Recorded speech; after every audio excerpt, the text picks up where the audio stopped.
Good evening, everyone, and welcome to episode 23 of Malt Magic Campaign 2.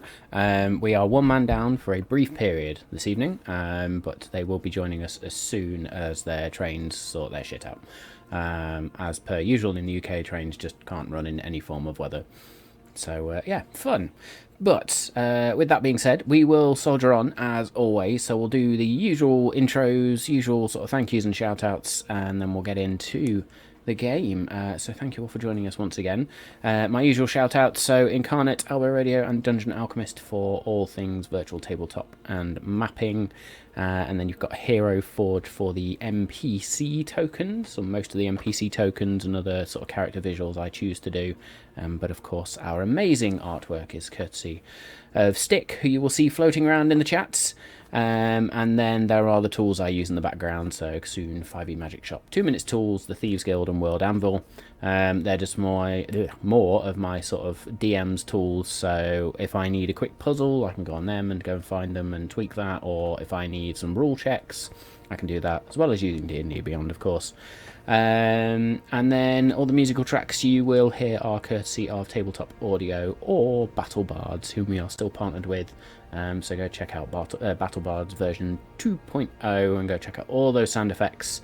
Get yourself signed up for a subscription. Fuck me, English. And yeah, enjoy those sound effects. My head is all over the place today. It's been a very busy day, so apologies for that. You can see all of our social media links along the bottom of the screen there, so come join us on Twitter, Instagram. You're here on Twitch, hopefully, but if not, you may be following us on YouTube and watching on YouTube, or even checking us out on the podcast. You can also see TikTok there. Speaking of the podcast, we are available on multiple platforms.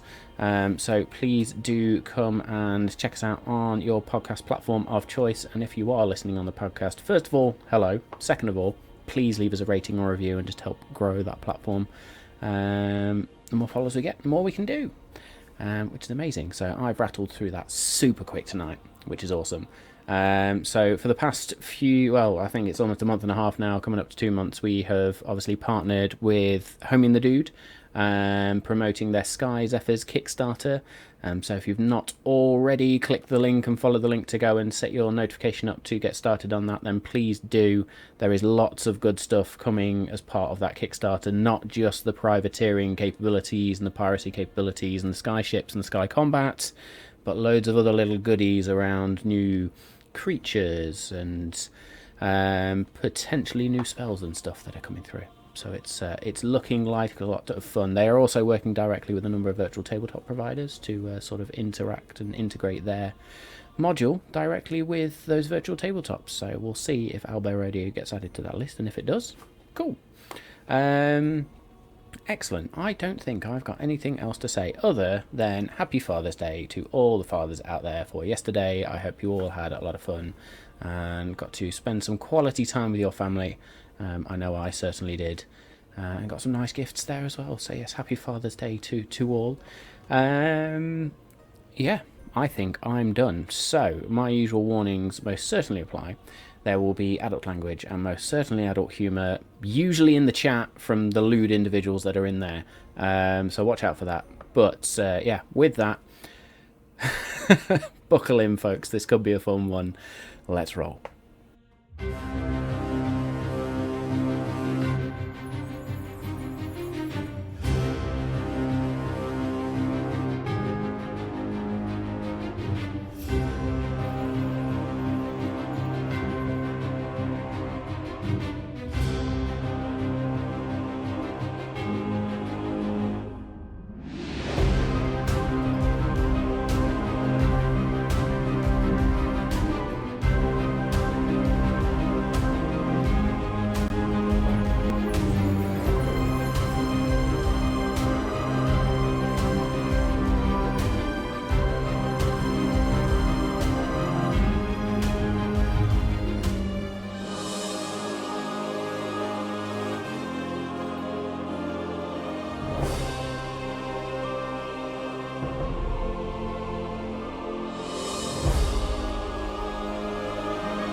Well, Yo-yo. I think Dave's struggling after that chat entrance there. Well done, JK. Your no-mish is perfect. Fantastic. That's definitely a case of you have to be there, so I apologise to all those people that can't see this on YouTube or understand what's going on in the podcast, but all will make sense eventually, don't worry about that. Cool, yeah, so you can see Samau is not quite with us, but will be joining us soon. But with that being said, let's run down the lineup and then do a little recap over what happened last week, because it was a lot of fun. So I am Matt, I am your Dungeon Master. Try to keep some semblance of control within this absolute chaotic campaign. I fail every week. And I also play the existential forms of Cog and Tabitha as well. I'm Dave, and I play Jewel of Shadows, the female tabaxi rogue. Apologies for everyone who can hear fans everywhere. It's hot for all of us tonight. I'm not apologising for fan noise. It's better than a wet t-shirt competition I'll be doing instead. Nobody wants to see these celeb nibs. Hello, I am Danny, and I'm playing Lex Ordo, the UNT sorcerer who brings balance to the party, but Danny brings chaos to Matt on a weekly basis. Yep. You are welcome. And then, yes, of course, there is Samau, who plays our resident blade singer wizard, one Carsis Wisp Cut. There's too many P's going on right now. Easy for you to say. Very good. Let's just answer that. Cool. So, last week, you slightly pissed me off, not gonna lie.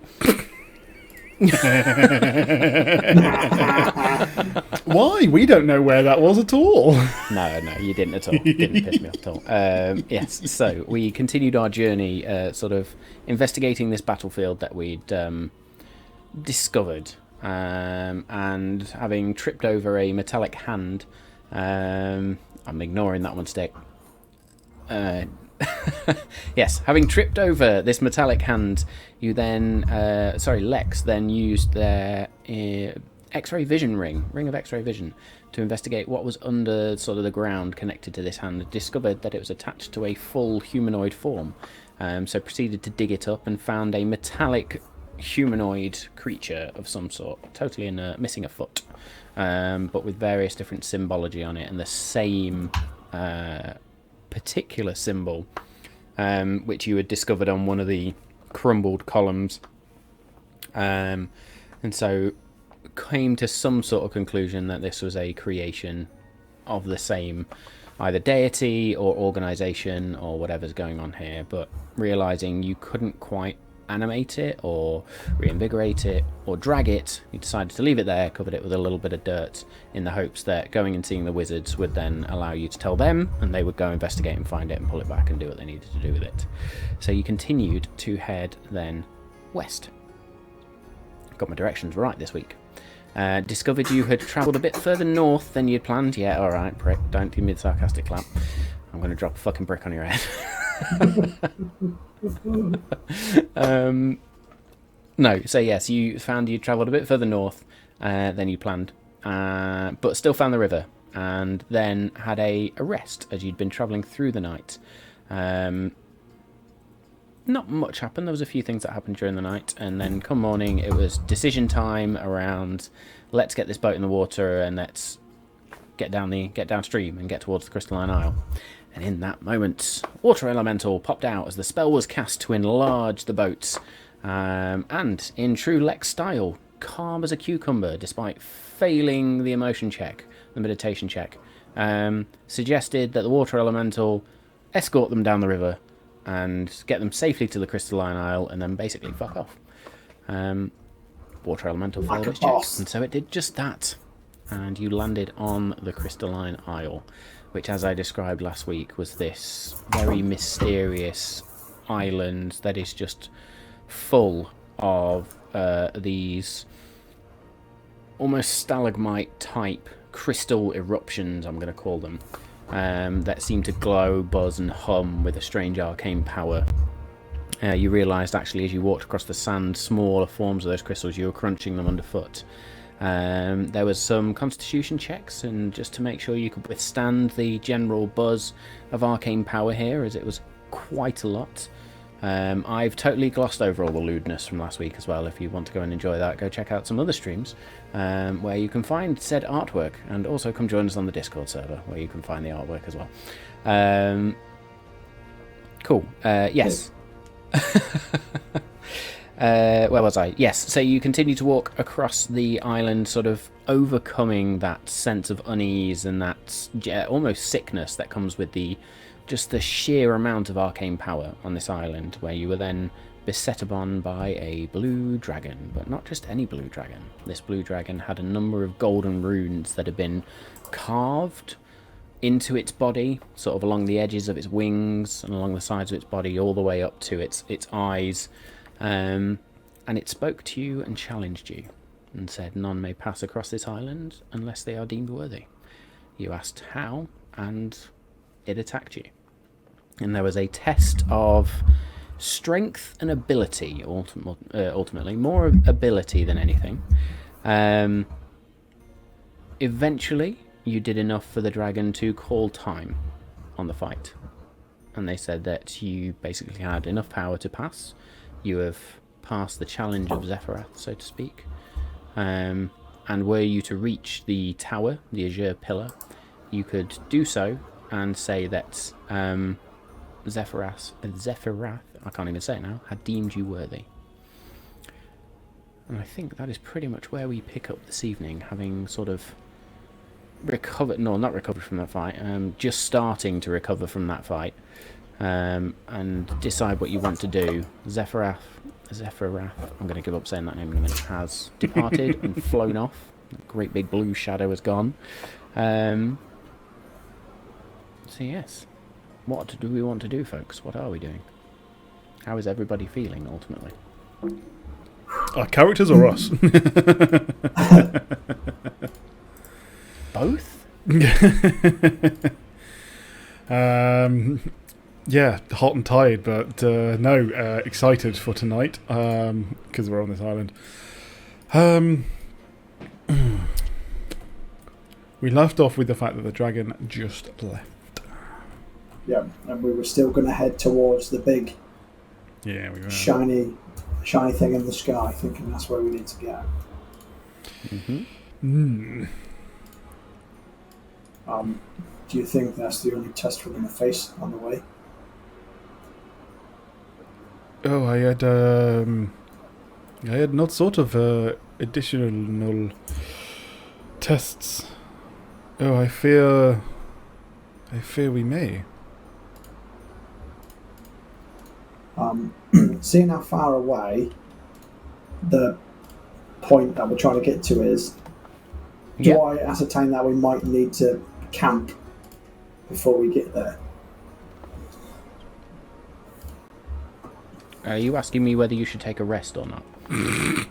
Well, I'm just trying to figure out how long it's going to take to get there before I... Make me a survival check then, please.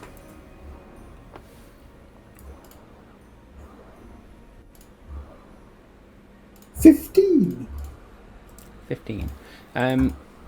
Judging by the distance, I mean, you don't have any real idea of how tall this particular tower is. So you're sort of having to make some rough calculations. But you reckon it's maybe no more than a couple of hours walk away. Okay.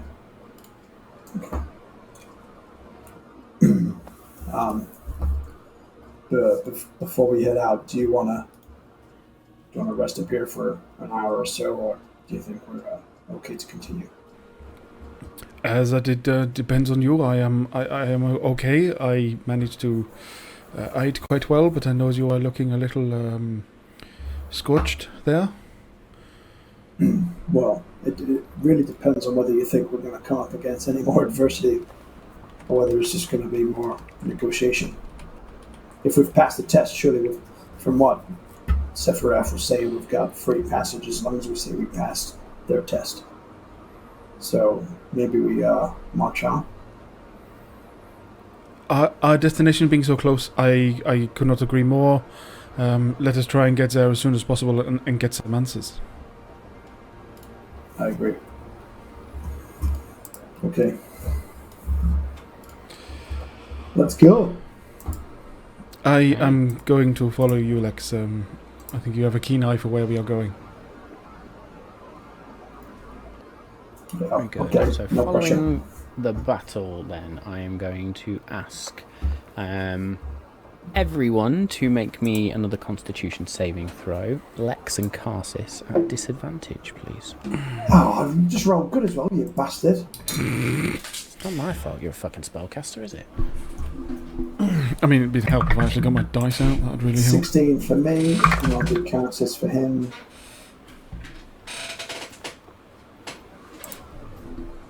Oh, okay. While you're doing that, I'm not going to lie, Stick, a bowl of ice cream and Bailey's sounds like the absolute tits right now. I'll have one. Send it in. Yeah. Hell yeah. Hell yeah. Right, Constitution saving throw. No. You don't know what Bailey's is? Fucking hell, what does that mean? Right, not everybody here has dealt with English culture. So Let's just jump out on the stream for a minute while we jump on this. He doesn't know what Bailey is. No, we're okay. Carsis rolled a natural 1 for a 3. And I got 16. Okay. You got 16. I got 11. 11. So this time, Lex, it's almost like you expect it. There's another wave of just arcane energy. It's almost like there's just a pulse that emanates from all these crystals all at once, and this wave just washes over you. And you almost feel it coming. It's almost like the hairs stand up on your arms for a moment, and there's that almost like tension in the air before a thunderstorm, before this wave of energy just...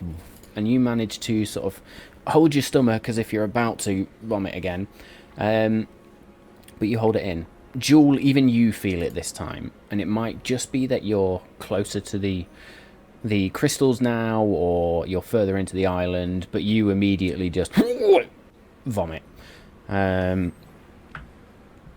Karsis with a natural 1 is going to immediately start retching anyway. I'm not positive Karsis is going to have much left in their stomach, since they'd already thrown up on the beach. But they are going to take... Just seem... 8 points of psychic damage. So does chat. Good lord. So I will add that onto their character sheet, or detract that from their character sheet, sorry. Oh dear. So 8 points of psychic damage. Very good. So you then sort of let this wave of nausea wash over you, and you then sort of all stand up. Jewel, you probably sort of wipe your mouth off a little bit. We'll say, for the sake of it, that Karsis does cast a number of prestidigitations and just cleans everybody up, clears the vomit away. And is able to cast that fine, just because Simar's not here, and I can't make him roll for that right now. I hope that that stops when we get to the tower. That is horrible. I doubt it. It's probably going to get worse. Ugh. Well, it depends whether the crystals, if they get concentrated more as we head towards the tower, and might exacerbate it. Yes, but they cannot live here with that power constantly over them. They would be exhausted. We must I develop think a I'm just not going to constitution. eat until we're sorted. That's fine. Yes. Yeah, it's for the best. Okay. Well, let's get there as quickly as possible. Okay. Oh, on you, Lex. Yeah. Follow me. Very good. So you continue to wander. I'm going to ask you... No, in fact, you've got this great, huge, shining beacon of light at the top. As you continue walking, then, Lex, seeing as you are leading, roll me a d20, please. Roll low, it'll be an encounter. Everything's going to be okay. 19. Ow. 19. Roll me d100, please. Ah, fuck it.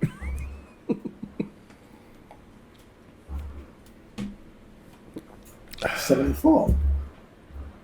74.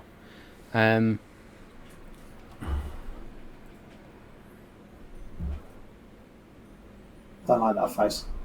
What's that mean? It's not a good face. Roll me d4, please. Oh, fucking dope. Oh shit! This is going to be 4 Is this how white many dragons. limbs fall off? One. Your penis.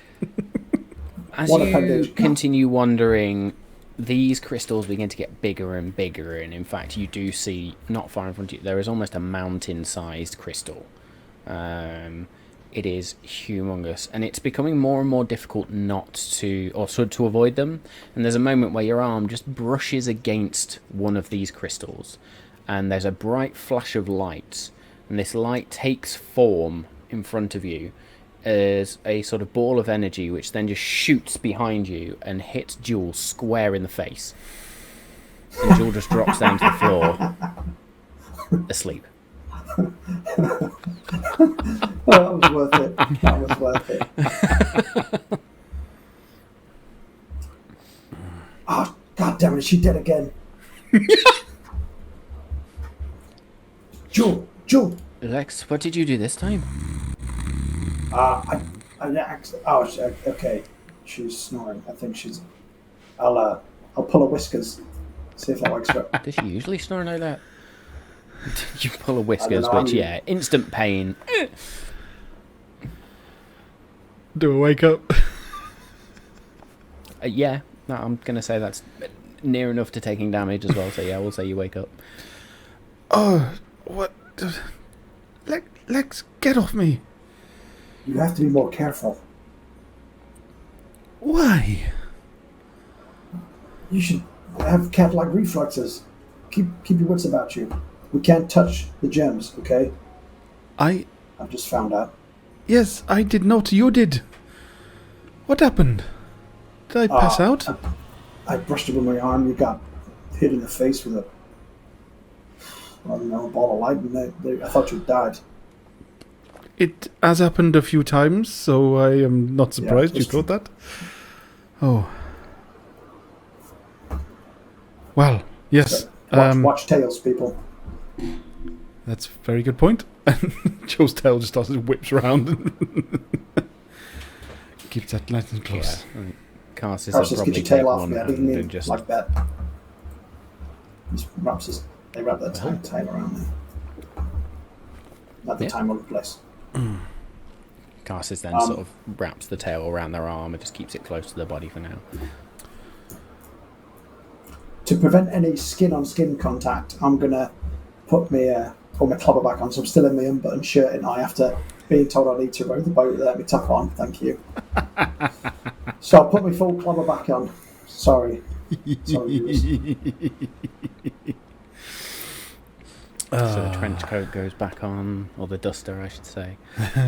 Flash's coat. The little cravat comes back on. Very good. So you continue walking for another hour, and eventually you do lose sight of the tower behind these huge, as I say, almost like small mountains, if you like, crystal structures. And you can actually see in some of these where actually you can see the patches of crystal underneath rock, but it's almost like rock has begun to form around these crystals and formed into actual rocky mountains and rocky hills and rocky outcrops. Very good. I am going to ask Lex, make me a survival check, please.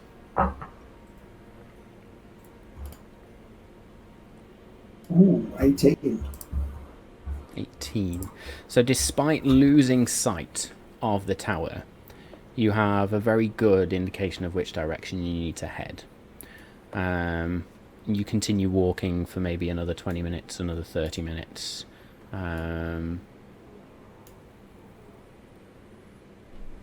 Dave, roll me a d20, please. Sure. I'm going to do that on the purple metal dice. 20. Natural 20. Natural 20. Very good.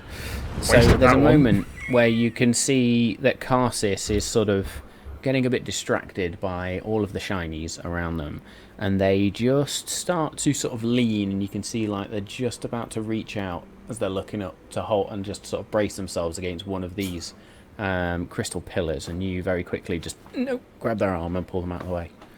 No! Be careful. Hey, yeah. Sorry, that's just... It's fucking massive. That's what she said. However, be careful. You're not wrong there. She did? No, sorry, that's a totally different story. Yeah. Is this another innuendo I don't understand? Is the fact that you know the innuendos is a great step, Lex. I'm improving. I'm learning that it was inappropriate. I'm just not learning what it means. It's a definite improvement, Lex.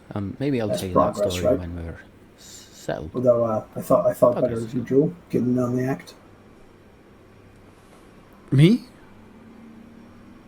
I thought you was a respectable member of society. I'm glad you think I was. Well, as respectable as a thief and a charlatan could be, I suppose. Yeah. That is more like it. You get what I meant. Yeah. Uh, That was not a compliment. I will take it as a compliment. So, there, what are you going to do about it? DM, how does it look like we're doing? Are we making any ways? Well, you've lost sight of the tower, as I said. So, yes. however, Lex does seem to have an indication of where you're going, and sort of you're weaving through these larger structures now, as it is becoming almost like walking through a mountain range, and you sort of have to go up, and all the while you're crunching underfoot, tiny little crystals. There is a moment as you turn a corner where you feel another wave of power, but this time it doesn't affect you as much. But what you can see is there are some crystals that are no longer earthbound. They are actually floating up around and maybe orbiting some of the other structures. And just as you turn the corner, then you can see the tower in front of you, a lot clearer. Probably maybe 300, 400 feet away from you now, and it is a massive tower. It is huge, and right at the top you can see this glittering beacon, if you like. You can actually see, it looks like the very top of it is has a number of glass panes, but you then realise that these panes look like they're made out of very similar crystal, and even around the tower now there are these floating crystal structures. I will say that is all you can depict right now from these, or from the tower, without getting closer. I know we've got safe passage, so to speak, from the dragon, but I can't really see an entry point or an obvious door. Can we see the base of the? It's not obstructed by the floating. You can see a base. Both of you make me perception checks, please. Yeah. Perception. Ooh. 7. 8.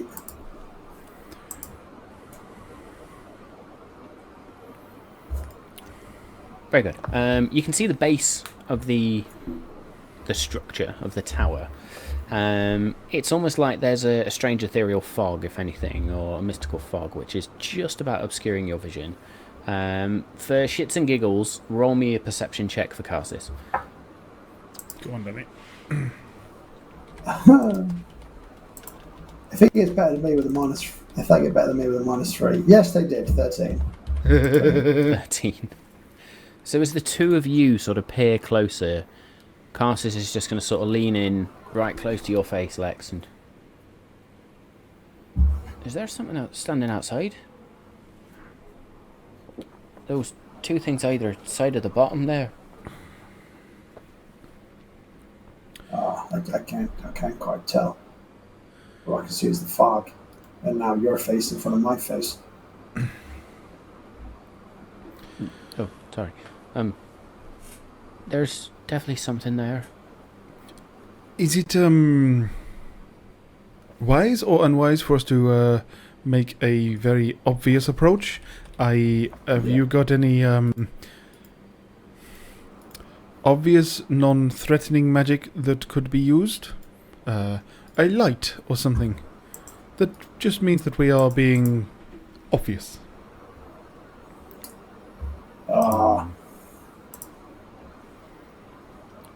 I don't. I'm afraid my magic's well geared up for combat.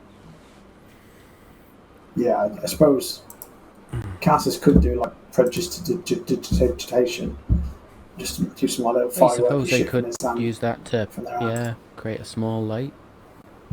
But is that going to look like a flare signal, like a distress signal? If we just, they must. I'll be honest. I think they must know we're here already. Well, then let us go and hope that what you can see is good, and not make any sudden movements. Yeah, I should go first as a master negotiator. Please. Yeah. By all means, Lex.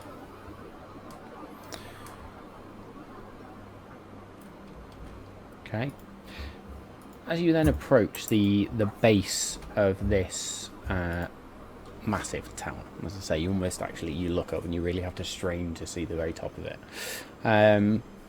You get closer and you can see these two clear structures or things that are either side of what looks like a main doorway.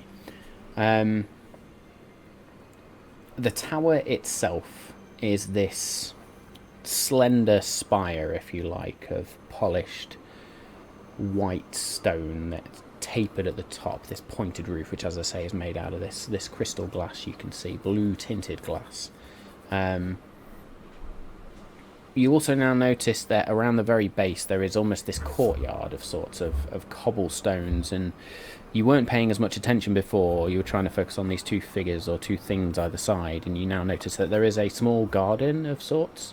And there are various herbs and flowers that are growing in the centre of this garden. Along the walls of the tower there are these intricate carvings of nature, of wildlife. And make me another perception check, please. We'll do this a group perception check, so I'll take the average.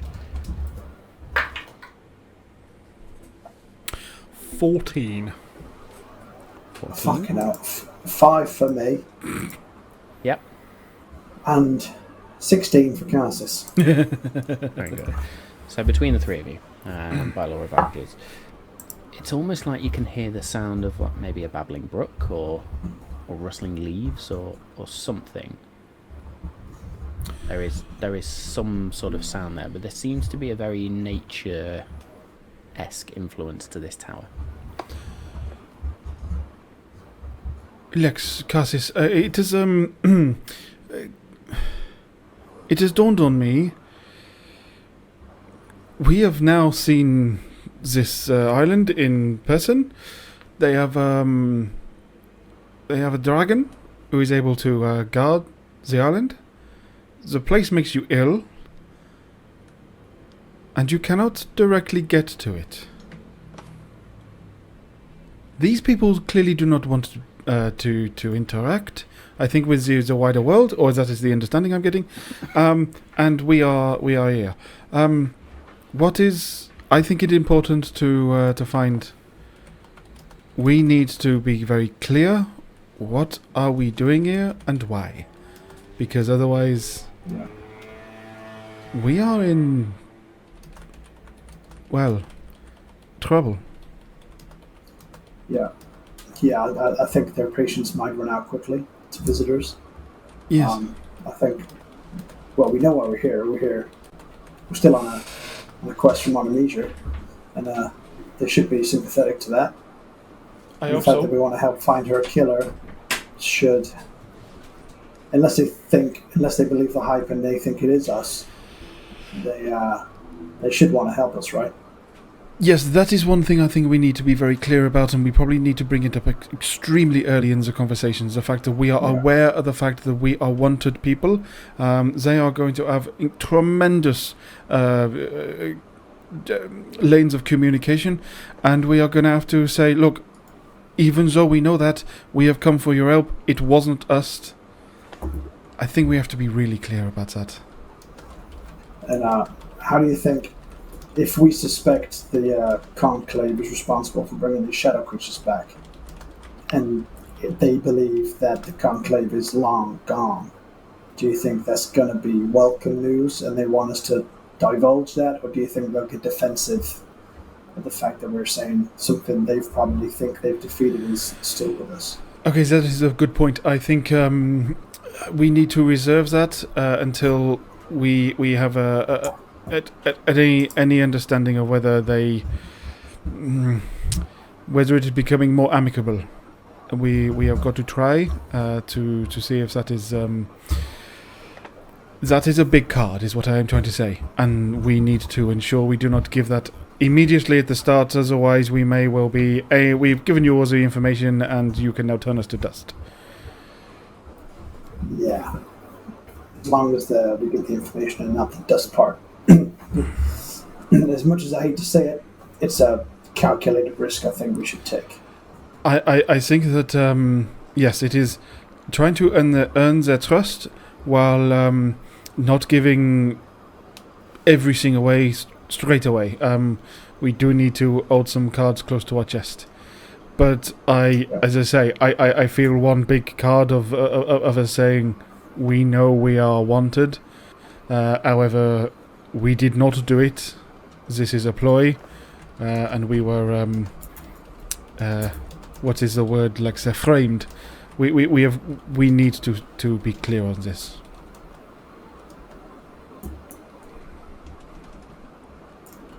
Yeah. I'm just worried that if we offer up front that we're wanted for murder, that we're innocent, would they think, oh, doth protest too much? Maybe we only bring it up if they bring it up. They may bring it up in the fact that they say you're under arrest. And we could wake up back in Thalissa. It is purely my I will trust both of you if you disagree. So yes, maybe slight discretion. However, yes, the moment it comes up, we need to come clean on it. Yeah. Okay. Whatever we do, we're honest when we go in there. No lies. No deception. No. I for one promise, I shall say whatever I need to, the truth, and we will not lie. Yeah, omitting some facts is not the same as lying, so we can be selective with that. Yes. Do you agree, Carsus? As the resident deceiver? Well, I'm happy to follow your lead, to be honest, Lex. You seem to have all the ideas today, and it's well, it's good to see. I must say, I'm kind of going with my gut here rather than my head, and well, that would probably make sense, Lex, because Cassis and myself, we chucked ours up earlier, so we cannot follow our gut.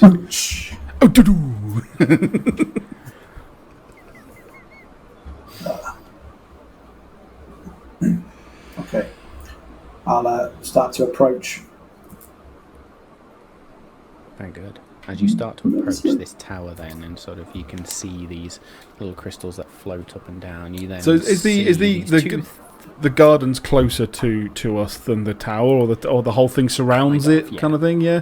It kind of surrounds it a little bit. It's a cobblestone courtyard. And then, but you do see these clear oaken double doors in front of you. And as you approach, Lex, there are these two things either side of the door that, as you get closer, all of a sudden there's just the sounds of rocks falling. And these two large humanoid stone creations just stand, and their arms just cross across the door. Hi there. Zephyraths said we are worthy and we will be granted audience. We passed this test. Do you present us with a test also? I'm pretty good at trigonometry. You see no mouths on these creatures. In fact, you don't really see any faces. They are just shaped in a humanoid form. But what you notice is that they're not just made of stone. You can see there are, underneath the stone surface, there is the shine of this blue crystal. Lex, maybe tells them what we are here to do, as in Caesar wizards. Yeah. We're here to see the heads of the Crystalline Circle. We have a mutual friend who we want to talk about. We think our paths are aligned, so we'd like to talk about that, if you don't mind. Do you think they have ears? They don't seem to have mouths. I was hoping they would magically be able to hear us. Yeah. I'll try and say it again, but using message, just in case they don't have ears.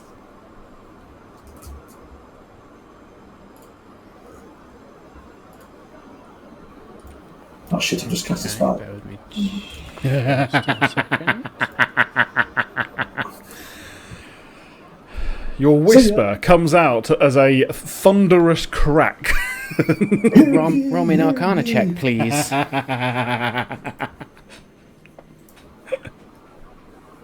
6. 6.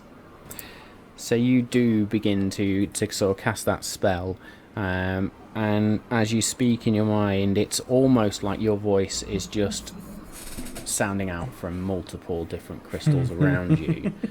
And it gets to the point where it just reverberates and echoes and echoes and echoes, and it's almost like the feedback off a microphone, where it just becomes this high-pitched ringing for a moment. And all of you just sort of have to hold your ears as these creatures just stand there. And as the ringing then subsides, one of them sort of stands even further and moves towards you. The other one moves and shifts itself further in front of the door and then just squats down, blocking the doorway. As this one individual walks towards you, and these are large creatures, large things, the footsteps,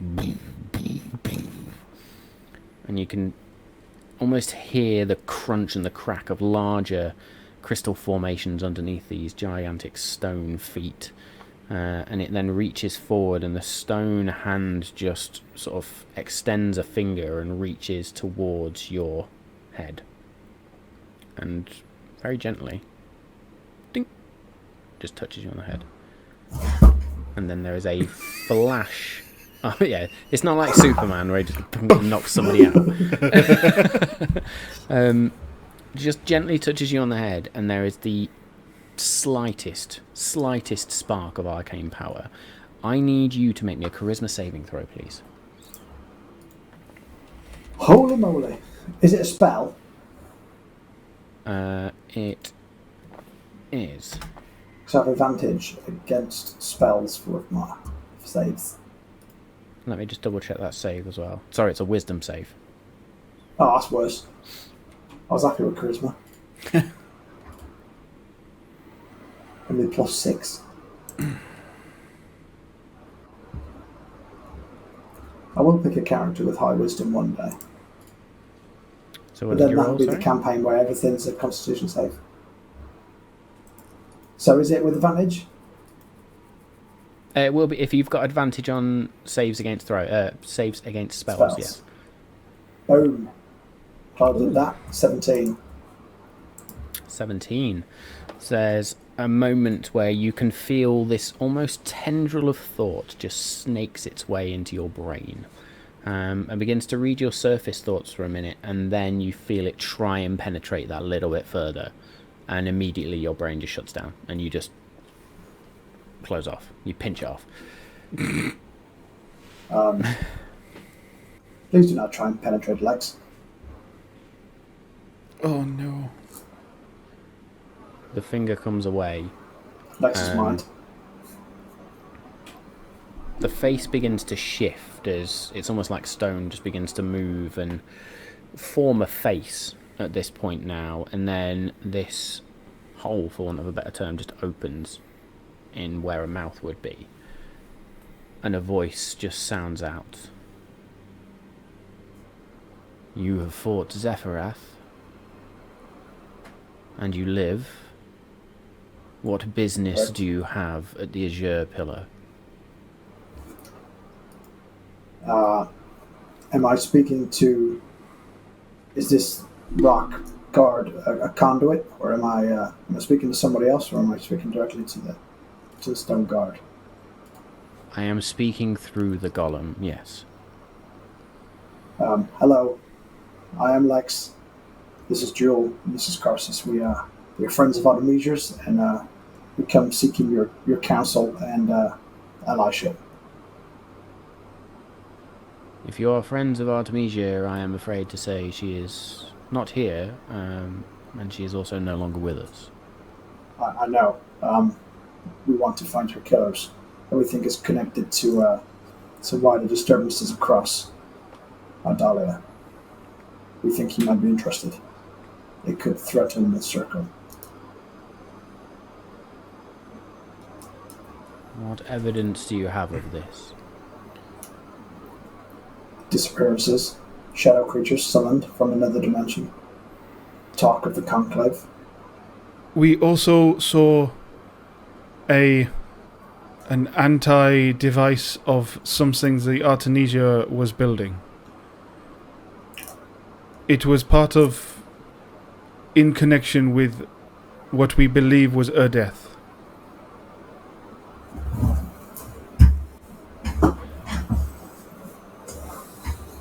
Please wait there. I will be along in just a moment. Thank you. Thank you. And then the mouth closes, the features shift again. The stone golem then stands and sort of moves over to the edge of the door. The other one moves to the other side, and they both just and they then just look like these rock formations either side of the door. Lex, you did very well. Well, yeah. It could all go awry, so let's keep our wits about us anyway. Yes. Oh, no, I think you did a perfectly fine job there, Lex. You wait for maybe 5 minutes, and is that pause and that wait where you think, have they just fucking blown me off? Am I here? Like, is anybody actually going to come and answer the door?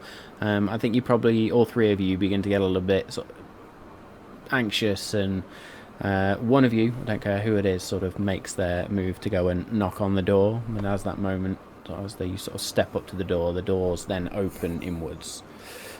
And out steps an elven type individual, wearing these flowing robes of almost iridescent blue and silver. And even within their robes there, you can see this, the style is almost this harmonic fusion of arcane symbology, but also natural symbology as well, and natural beauty. And as you look upon their face, you notice that it's almost like their skin is just ever changing in colour.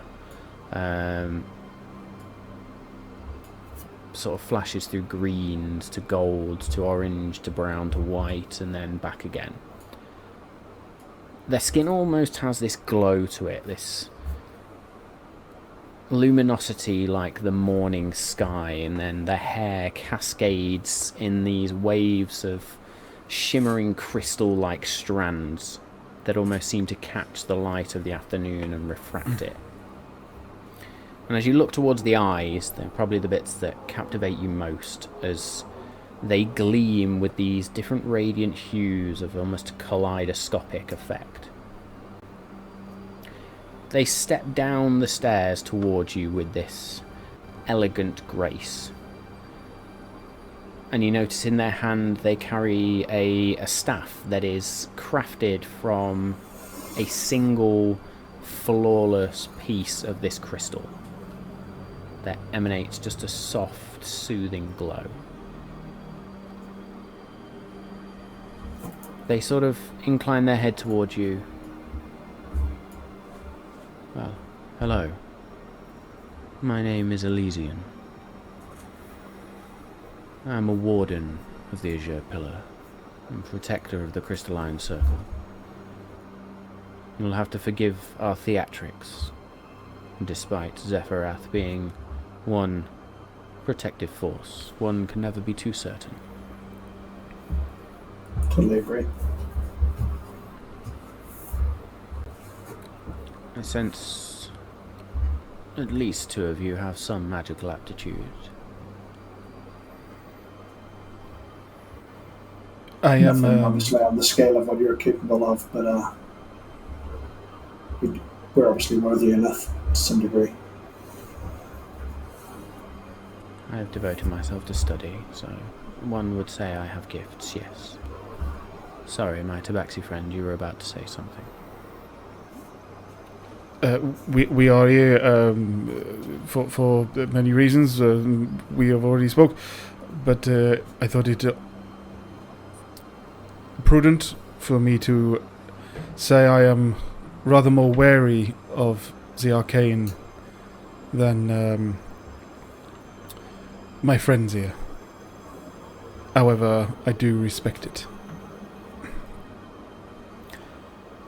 I would almost say that is more wise than anybody who seeks to dabble. A healthy respect and fear for the arcane. I can appreciate that. If Do come inside, you'll... Thank you. Sorry, do carry on. No, I would prefer to speak when we are in the safety of your walls, if that is okay. Of course.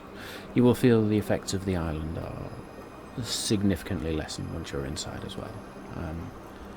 It is what happens when you are surrounded by almost pure arcane energy, unfortunately. You must have a strong constitution to be able to hold a staff of the crystal. Or did you just get used to it over time? It is more of an attunement type thing. I've spent a long time with these crystals, and yes, it's almost like an acquired taste, if that makes sense. Like olives. I'm not partial to olives, but yes, I can appreciate that. Please, do come inside. Follow, for sure. Very good. So you follow as this individual who has introduced themselves as Elysian steps back up the stairs and walks into the Azure Pillar. And once you're inside, it is not what you expected at all. There are stairs that have vines wound around them. There are trees that grow inside here. There is a brook that babbles along the floor and then winds and then back out one of the sides of the pillar.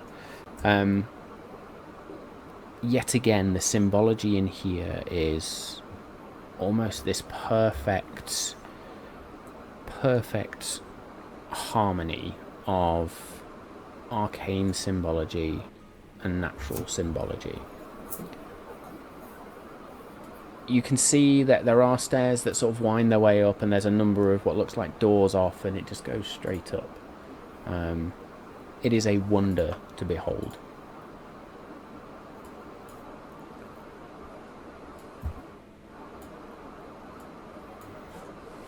Do you, I'm just making sure I've not missed can't anything get in over my... the natural beauty. The natural beauty in here. Are you do you cohabitate with druids, or are you worshippers of the mother? We have no deific alignment. Let's just say the Archmage, the leader of our organization, has a particular affinity for something, which then in turn denotes the reason we are decorated so.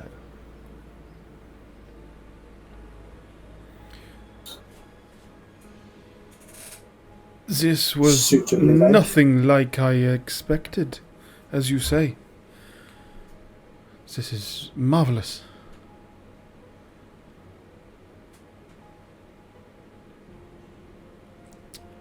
Thank you. Yes, sorry, I wanted to get into the passage of more information. You said that you were aware of Artemisia no longer being with us. I We would were made aware. understand any more information would have followed.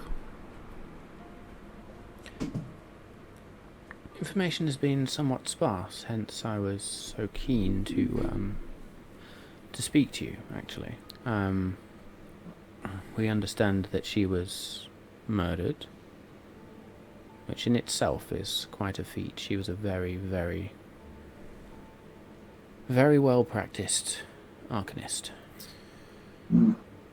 Very suspicious. She seemed quite well respected. Indeed. And quite powerful. Now, the other bit of news we did get is slightly more concerning to me, in the fact that an individual was caught in their room and escaped. An individual which, my tabaxi friend, matches your description almost perfectly. That it We does. can elaborate on that. Yeah. That is the information I was expecting to have followed.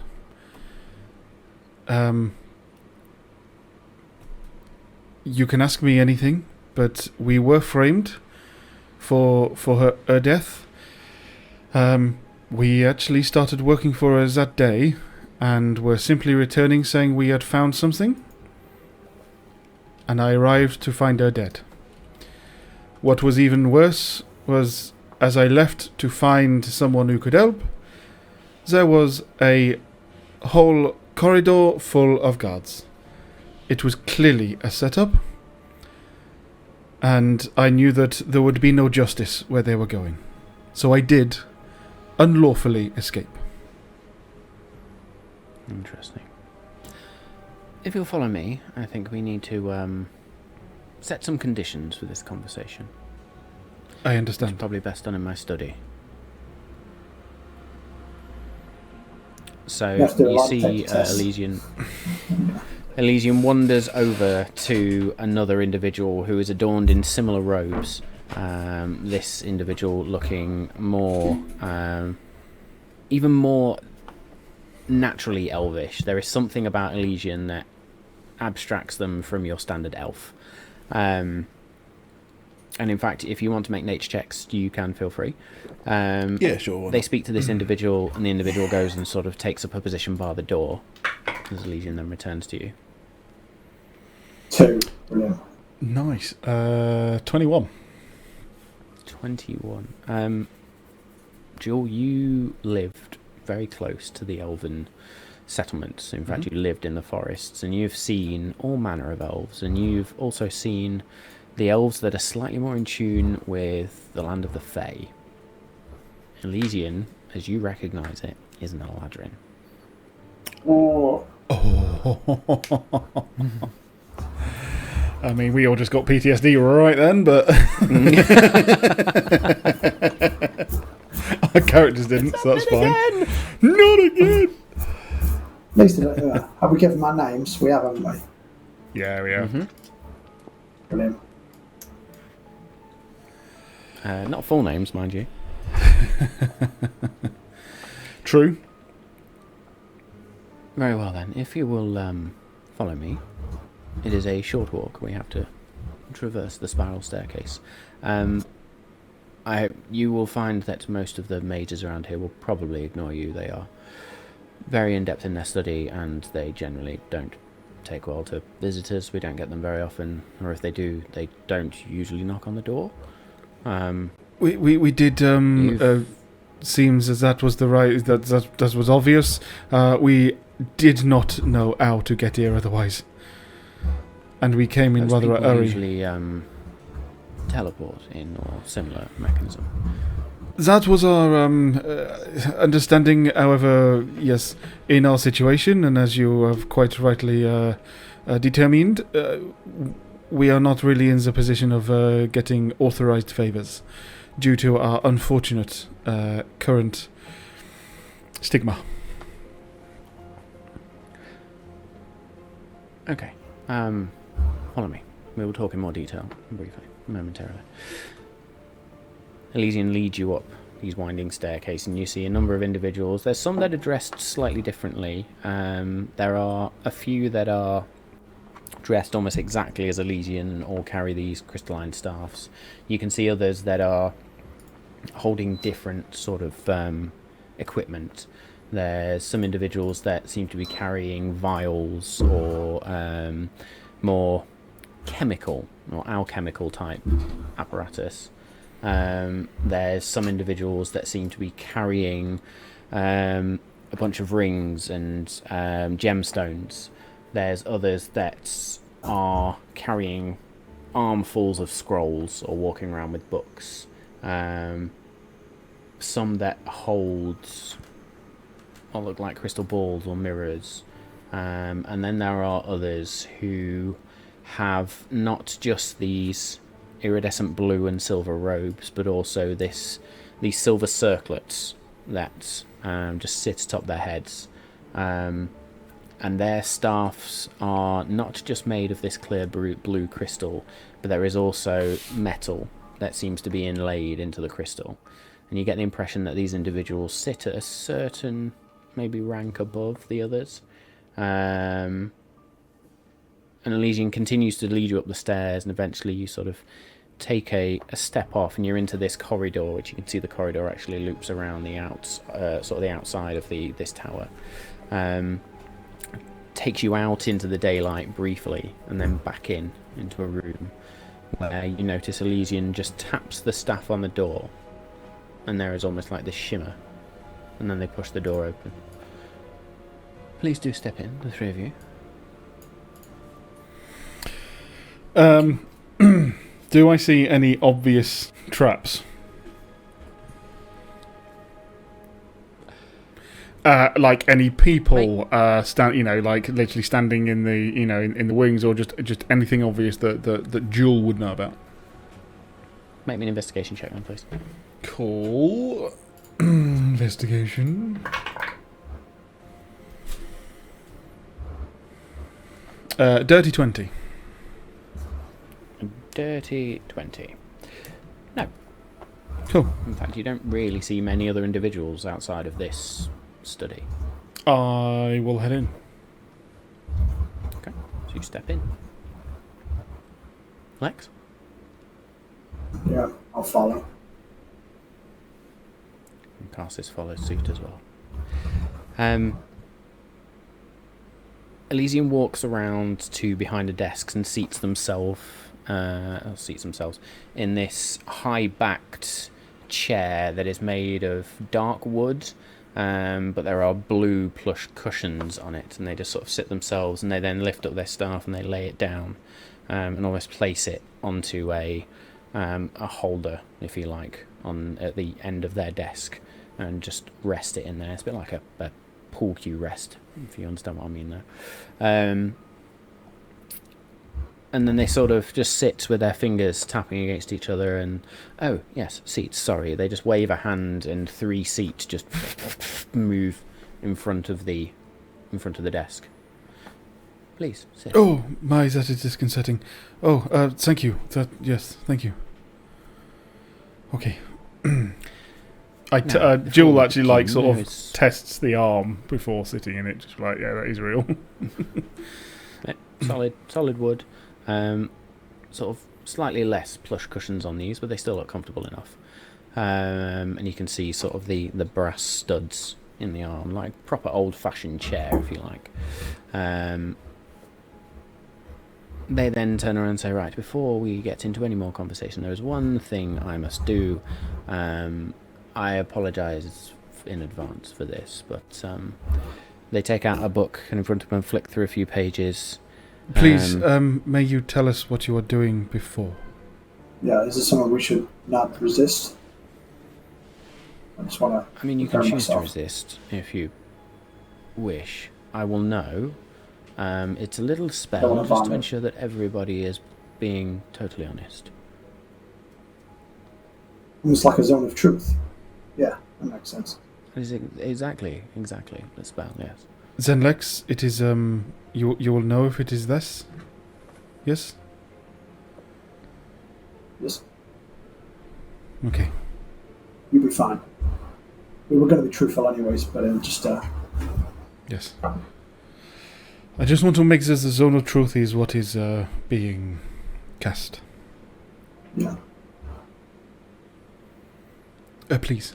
So if something I would do if I was you, to be fair, so it makes logical sense. Yes. Indeed. Very good. Yes, here's the one. And they sort of make a few symbols with their hand and then just speak a word, and that word is quite simply just going to be Veritas. And there is a glow, almost like this, just bubble, just around you all. So if you are resisting, I'm going to ask for a charisma save. And you can let me know in private if you wish. If you're not, I'll go with it. then you are now under the effect of the Zone of Truth spell. Jewel will not resist, knowing. Yeah. I think Castles would resist, wouldn't he? Ad-lib. Well, we're going to find out in just a second. Wouldn't Because I think Samal's just about ready to join us, so I'm going to pause this just here while we wait for Samal to join. Because I want to let him roll. I'm going to go from there. So just to reiterate then the rules of this spell. So any affected creature, you are aware of the spell, you've been made aware of the spell anyway. That means you can avoid answering questions to which you would normally respond with a lie. So you can be evasive in your answers as long as you remain within the boundaries of the truth. Or you can do an ander and just fucking verbal diarrhea everything. I presume also you can also not respond. You can choose to not respond. Yeah. You can plead the fifth. You can do a Donald Trump. Yeah. Yeah. Absolutely. We shall do that. Basically, you just can't speak a deliberate lie if you are choosing to fail this check. And there is the man himself. Welcome, sir. Hello. Heavy journey's not been too bad. Hello. The joys. It was fine. Good stuff. So just to get you up to speed, you have been greeted at the entrance to the Azure Pillar, which is the Wizard's Tower, the Crystalline Circle, by an Eladrin individual, that's now identified by Jewel. They have introduced themselves as Elysian and wish to discuss Artemisia and her murder, but wish to do so in their study where they can basically make sure the truth is told, and they want to get to the bottom of it. So they have cast Zone of Truth. I did just ask you this on the chat anyway, on our private channels, but they've cast Zone of Truth. It is up to you whether you resist that spell or not. If you do wish to resist it and you don't want to tell people, just let me know, and we can go from there. If you want to openly resist it, then please roll a charisma saving throw. Yeah, I'll resist it. Figured Karsis would do this because they are not wonderful having their head fucked around with. Yeah. They like Charisma fucking saving heads. throw. I mean mouths. Don't they? They like fucking mouths, but it's not like and like their head being fucked. Unnatural 20 for the charisma saving throw. Unnatural 20, which is enough to save. So Well, almighty, Karsis know can- that Cassis is saved. Uh-oh. Yes, you know we whether won't. creature succeeds or fails. There is a moment where these kaleidoscopic eyes then meet yours, Karsis, and there is just the slightest of smirks. Very well. Let's begin then. Jewel, you were the one that was found in Artemisia's chambers That is correct. over the dead body. Tell me what happened. I was returning after we found this anti-device.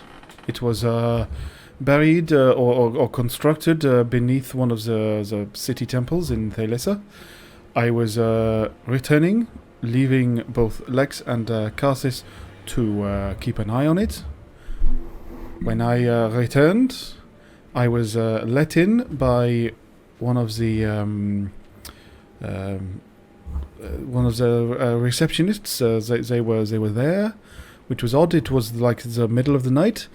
I was seen up to a room by yet another. There was a large creature, a minotaur. When I arrived, there were no lights on, and I was stumbling around for a moment, calling a name when I found a body. I immediately wanted to get out of there because I knew this was connected to the fact that we had been that very day on a quest to attempt to find out more information as to how those in the city were dying. I knew it was connected, and I knew that at this moment it was a trap, and I tried to get out as quickly as possible.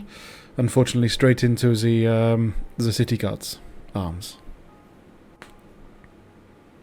They clearly were called before, but did not want to enter, and they believed it was me. Well, you were found at the scene of the crime, I guess. But there was no lie in that answer, at least.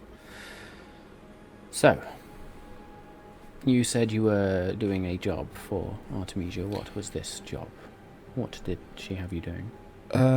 It was sort of, it was more twofold. We were actually aware of a number of people who had interconnected desires to resolve certain things.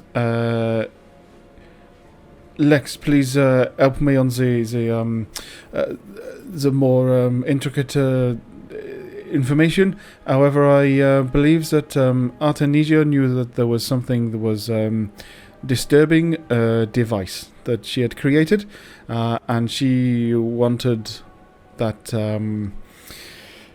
found. She wanted to know if that was something in the city.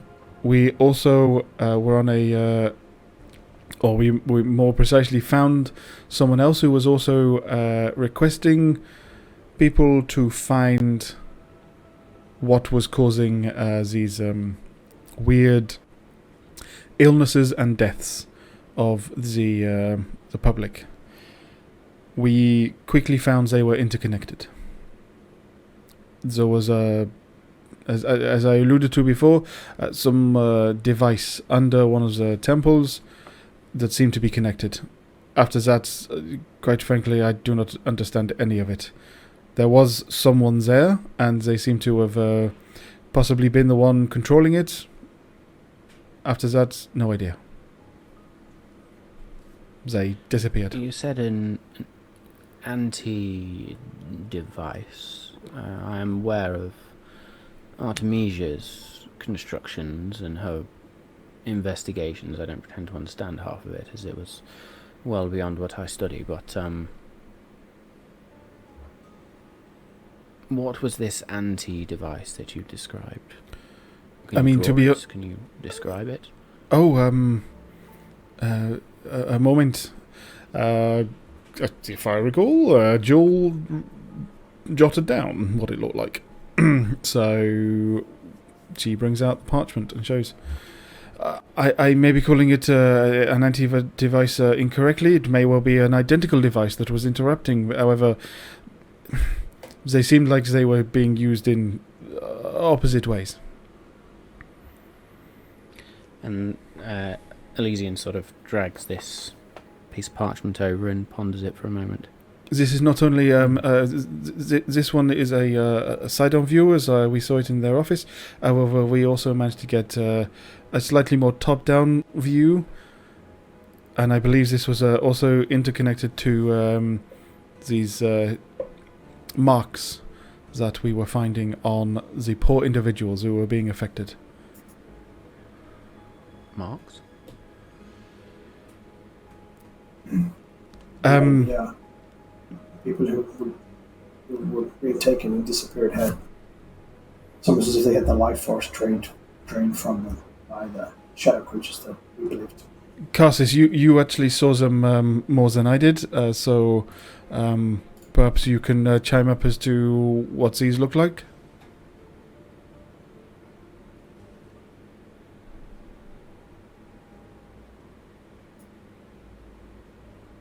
Yeah, I'm mute, I think.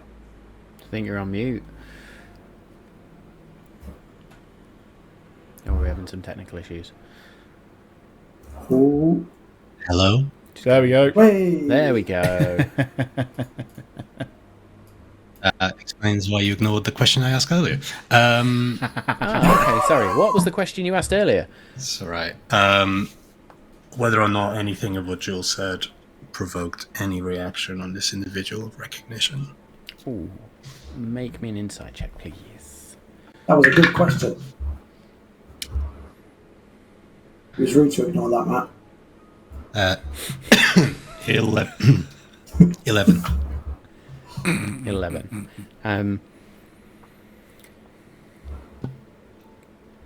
As I've described to the other lads so far, this individual's face is just like a constant shifting tapestry almost of colour. That in itself makes it very difficult to get a read on this individual.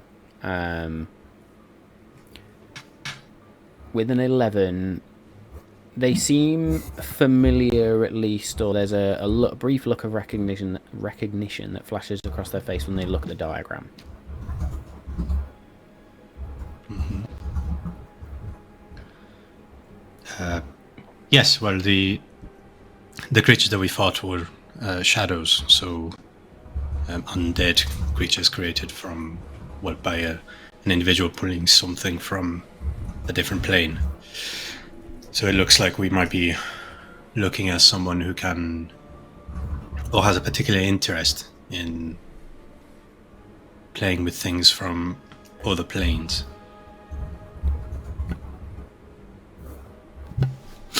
Interesting.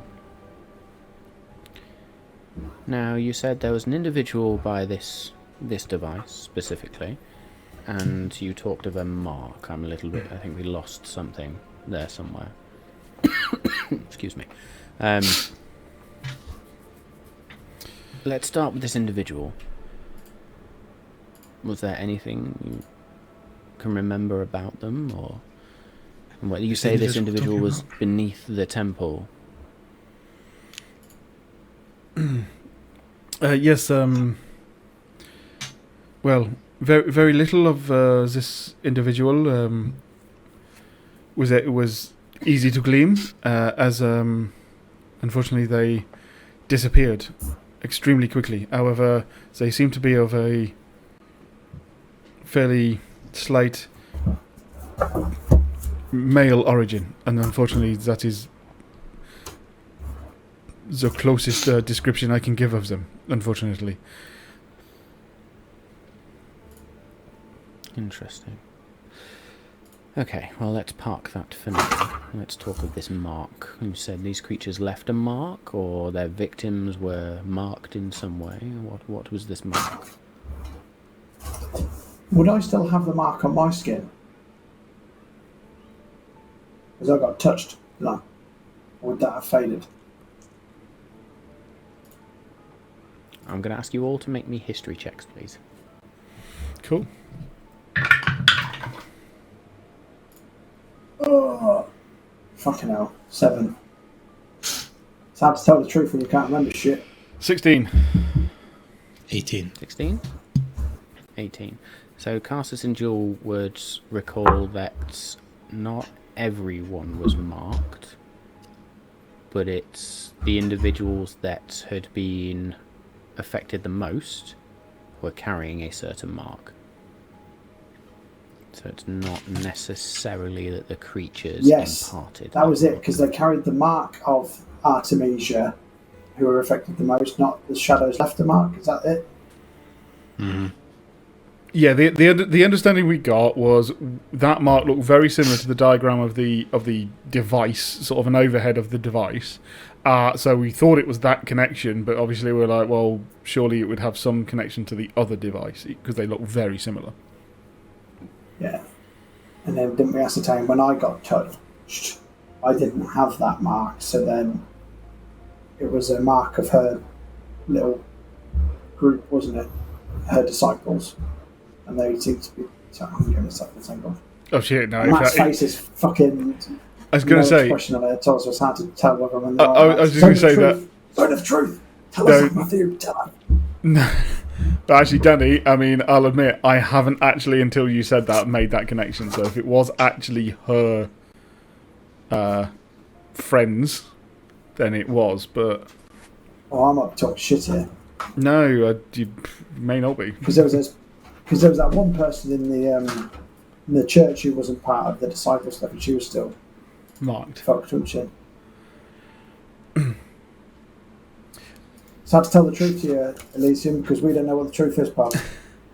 As you have to work within your realms of the truth. Well, what you remember. we did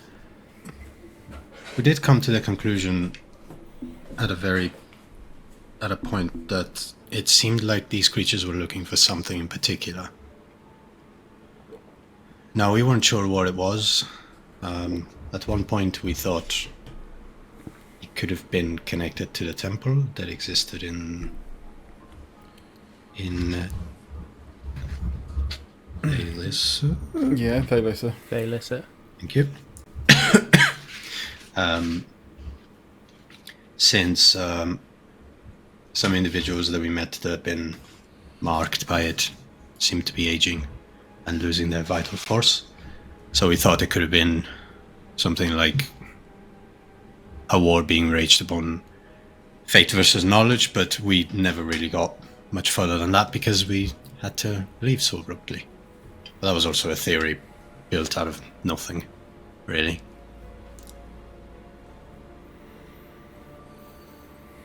You say these creatures were shadow creatures that attacked you? Yes. Yeah, that was attacked also.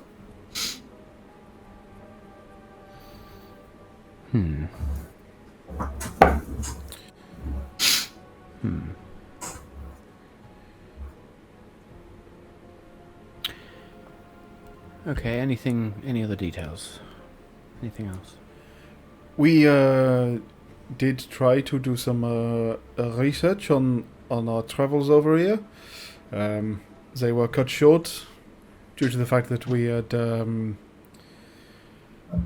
bounties on our heads. So Well, I'd expect so if you were found at the scene of a murder. quite. So I think the only other information that I have, to my knowledge, is more what we have come to believe or trying to understand with very limited information.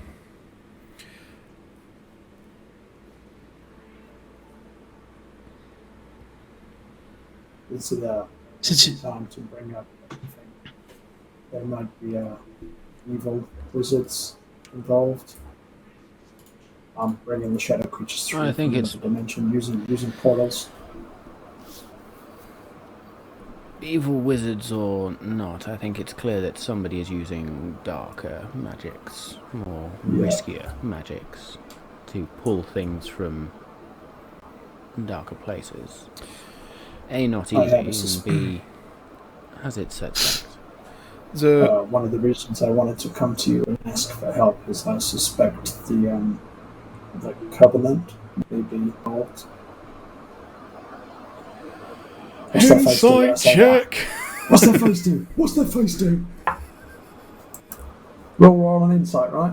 I'm rolling it. Fucking right. 21. I've some of that. You're going to have to say, I didn't catch what you said there, sorry buddy. So, I said what was the last sentence? I suspect the Covenant may be involved. The Conclave, sorry, fucking hell. The bad guys. Beginning with That's C. why I was totally fucking confused then. Because Covenant? Good. What the fuck? Good. Yeah, because I'm clearly confused. Conclave? Yes. Ooh, what's the 21 tell me? What? Ooh. He knows something. Yeah. There is an avoidance there. In the spirit of truth, are you familiar with this faction?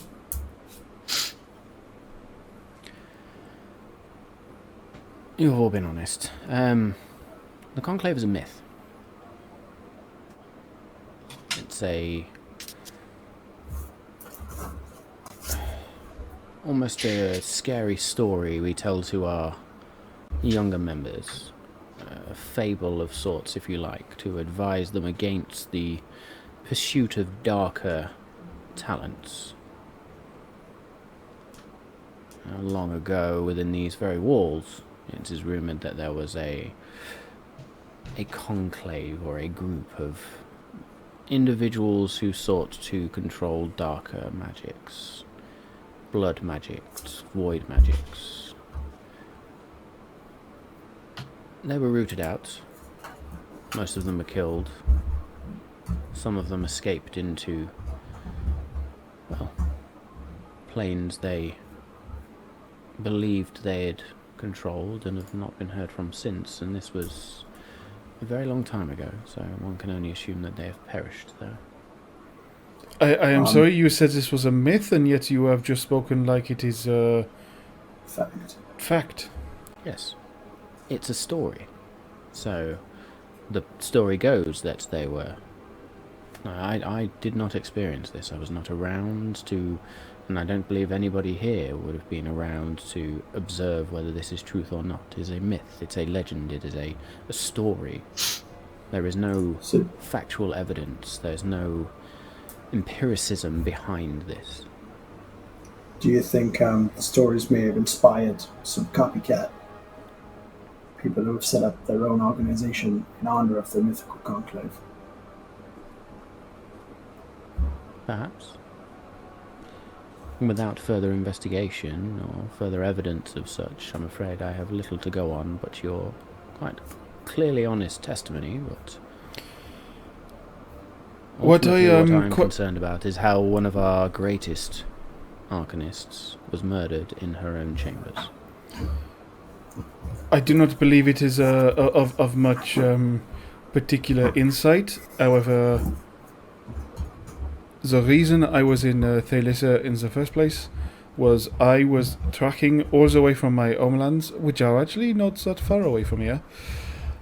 I was tracking an individual who I believe to have been connected again to similar issues in my village and local villages. Night terrors, people seeing shadows during the day and scaring the living daylights out of what we have all not seen that for a very, very long time. I left and followed this path of not necessarily destruction but clues all the way to Thalissa. This is actually where I met these wonderful individuals who I sit beside. I do not know this significance or connection, but I would not believe it coincidence.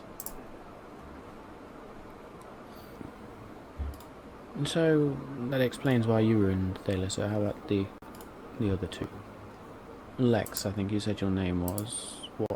Why were you in Thalissa in the first place? What brought you there? What brought you together with these individuals? Well, it all began when I was 8 years old. No, I'm not gonna do that. I am also. I'm on a. Yeah, I am a quest investigating planar disturbances, and as we believe, these are brought over in portals the shadow creatures are linked to my wider investigation about portals and planar misuse. Yeah. You're investigating planar misuse, and who set you on that particular, very specific path? My boss.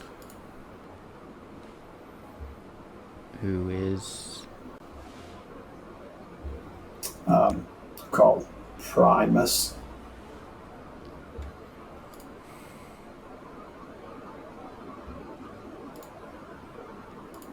The, It's a common name. let's I've park heard. that for a minute. That's a lie, I can't say that. It's a blatant lie. Your hand is showing.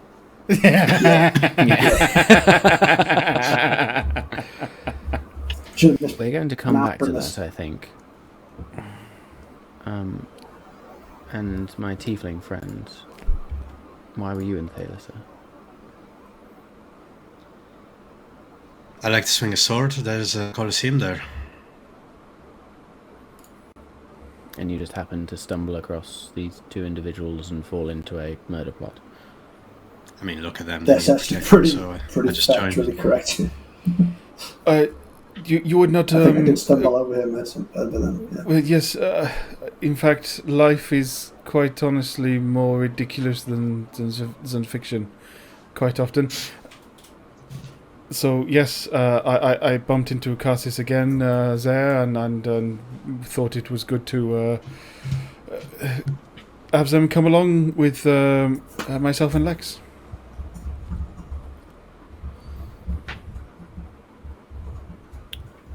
Interesting.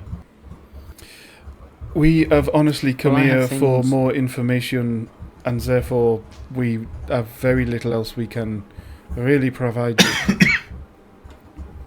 Well, no, I think I've certainly questioned you enough. Let me give you 5 or 10 minutes just to ask me a few questions, and then I need to make a report. I think I'd like Like a you to police stick report? around if that's... No, I need to go and report to one of the senior Oh, okay. archmages. Potentially all Yeah. the way up to Master Alaric himself. I think he'd want to know. You, If you are willing to stick around, of course. we have nowhere to go, and we believe this place a safe place, unless you deem to do us any harm. Of Well, course, I if don't we mean stick to around, do any harm, and if we stick around, we'd love to have access to a portion of your library, if that would be okay. Yeah, I was right for that. I did. Can I make some I did scrolls, spy please? the book, my friend. I would be interested, given the nature of your specific talents, or what you say at least are your talents, to want to test some of them. I think. If you are Is that an innuendo? more of an offensive caster, No. That is an Oh, is it? innuendo, Oh. Lex. But what I'm about to say is, I'm always good for a rumble. That's an innuendo. Right. That's a sexual joke that I'm yet to understand. We'll teach you one day.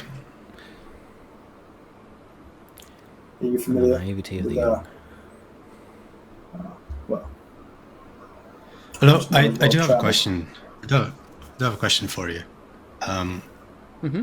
Since you knew Artemisia, and you knew her work, and you knew what she was up to, I was wondering if you knew if she had ever traveled to other planes herself, or if that is something that it is encouraged within the Isle here. It's certainly not something that is encouraged. Yeah, inside check on that. Sorry. Very distinct dangers. Go for it. Very distinct dangers with traversing the plains. 7. Yeah, poker face, pure poker face. Very few are ever given leave to do so, and it usually requires direct permission from the Archmage themselves. So Master Alaric is our current Archmage, leader of the Crystalline Circle. I understand that Artemisia was less trying to traverse the planes, more trying to understand the nature of how it all fits together. Yeah. So if you... I don't profess to... Sorry, you finish. I don't know, I was just going to say I don't profess to understand what she was up to, per se. As my talents are probably more in line with yours. I'm a warden of this pillar, a warden of this school, college, university, whatever you want to call it. I protect the individuals that are here. Oh, magic. If, just picking up on what you said, if you need permission from that person you just mentioned to Master Alaric, it would be worth remembering that name while you are here.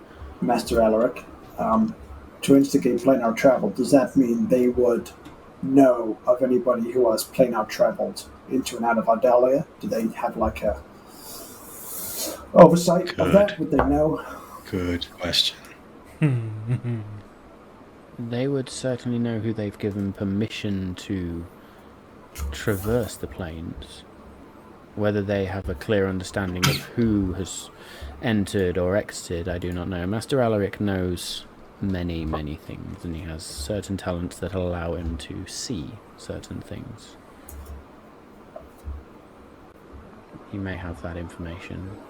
It's something you'd have to ask him if you are ever granted an audience with him. Because in theory, the reason I ask is we have planar traveled ourselves, so he might know that of us. But obviously I didn't know we needed to, the protocol was to ask his permission, which if I got his direct link up, I could always ask him next time. But secondly, the shadow creatures... Let me clarify. I'll clarify this permission point. It's individuals within the circle who wish to study planar travel must get permission from the leader of our order. If you're outside of this order and you choose to travel through the planes, that's your own damn pod. Oh, I overranked the pudding there. Okay. How does one go about to get an audition with Master Alaric? Well, do you wish an audience or an audition? An audience. Given the nature of your interactions with Artemisia, I think they probably will be interested in speaking directly to you anyway. Well, that's good to know, isn't it? Audition would have been a different thing if you're wishing to join the circle. What are the perks of membership? Not for me, but I think Lex might be interested in something like that. Does it have a dental plan? Sorry, have you got problems with your teeth? The fangs need a lot of upkeep, but that's kind of a joke. I'm sorry. They're very sharp. Yeah, one of the perks of membership is it a wizard-only club? I'm always keen to learn. We are very much a collection of wizards, as you call us, arcanists, mages. We understand the science behind magic. That's what we study. There are those with specific specialisms. Enchanters, alchemists, more professors who are our teachers. There are those that study scrolls in their various formats and almost the very written language of magic. There is, well, the different schools of magic almost align to individuals that study here. Is there any wizards who can maybe warp space and time? That always interests me.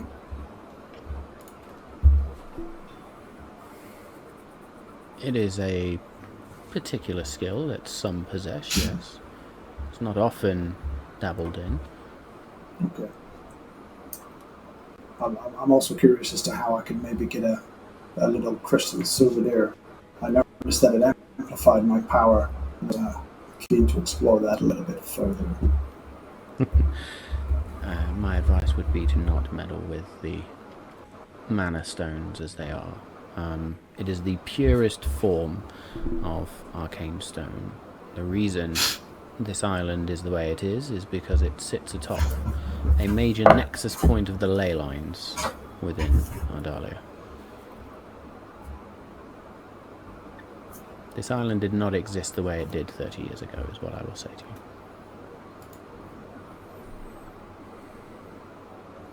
That's about the time I left on my travels. Interesting. Well, I have reports to make. You have a lot to digest. I would ask that you think about your time in Thalasser, any other details that you have, anything that might help us understand the how, the why, just any of the details in the situation of Artemisia's demise would be both a help and a relief of burden. It is not often one of our senior mages is so easily wiped off the planet, the world. Thank you. We will. I will have a room made up for you. My advice: don't go wandering where you are not taken or escorted. Avoid going downstairs at all costs. Probably best not to leave your room, actually, unless escorted somewhere. You have asked for access to the library. I will see if you can be granted access to certain portions of it. Or perhaps if there was something particularly you're interested in, we could have certain books brought to you.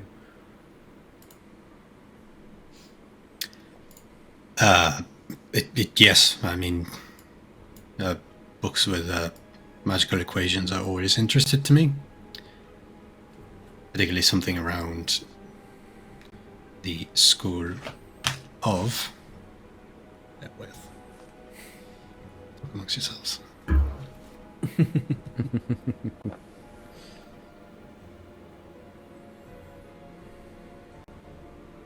Particularly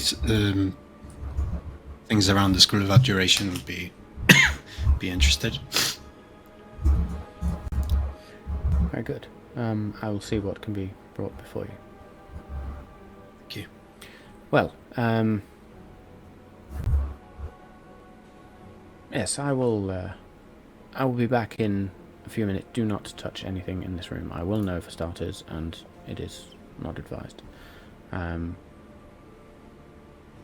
I will be back when I have somebody who can escort you to your quarters for now.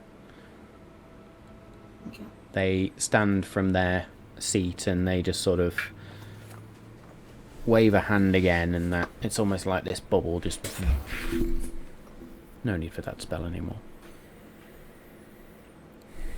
They pick up their crystalline staff and then walk to the door. I will lock this door behind me. That's more for keeping people out than keeping you in. As I say, just sit tight. I will be back momentarily. And they exit the door, and the door shuts. You don't hear a click, you don't hear anything, but I think Lex and Karsish, you would hear or feel a distinct sort of wave of energy. And that buzz again. And I think we are going to use that opportunity to take a very small break. See you in a Thank you very minute. much for all joining us. Thank you for returning, all our usual fans. Great to see you all. And thank you for making it somehow. I know that was a slog. I'll let you have a moment to sort of console yourself and get yourself ready for part 2. So yes, join us in a few minutes and we'll go from there. Hey-o. Hello. Oh, We are back. And yes, I think everybody's fucking hot tonight, so forgive any of the brain slippages and forgetting things. We will all get there. Brits just can't handle summer, ever. And apparently neither can the Portuguese.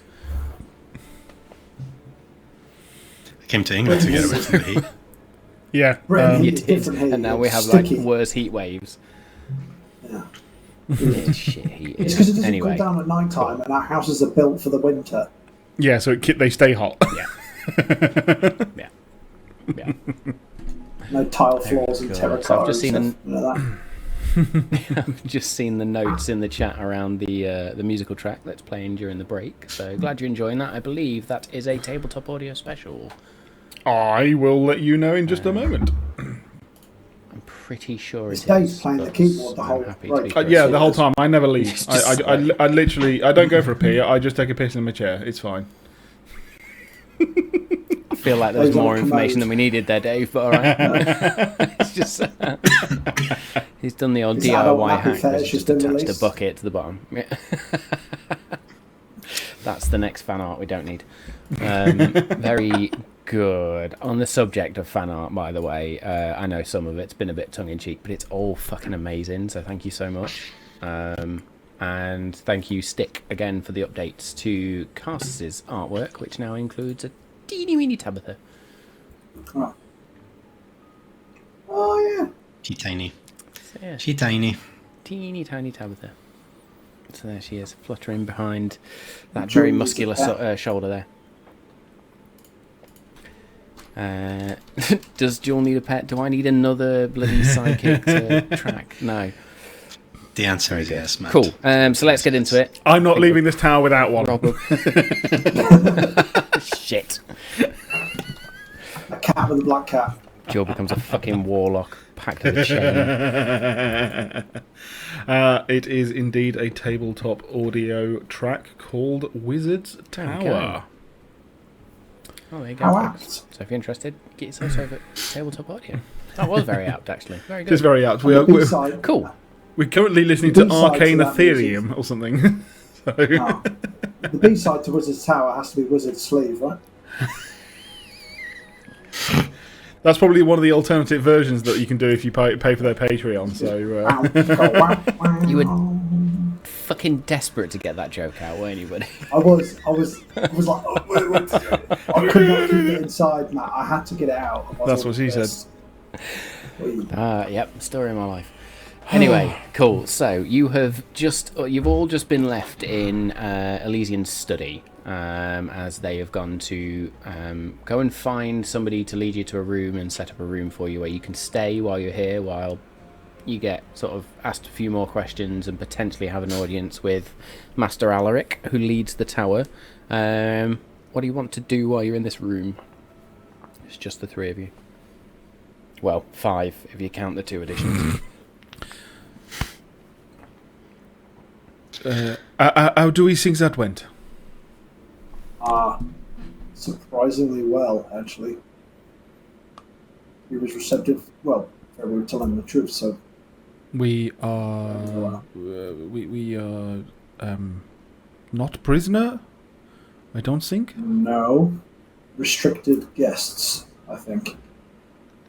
I suppose. I'm not sure how the conclave being a myth.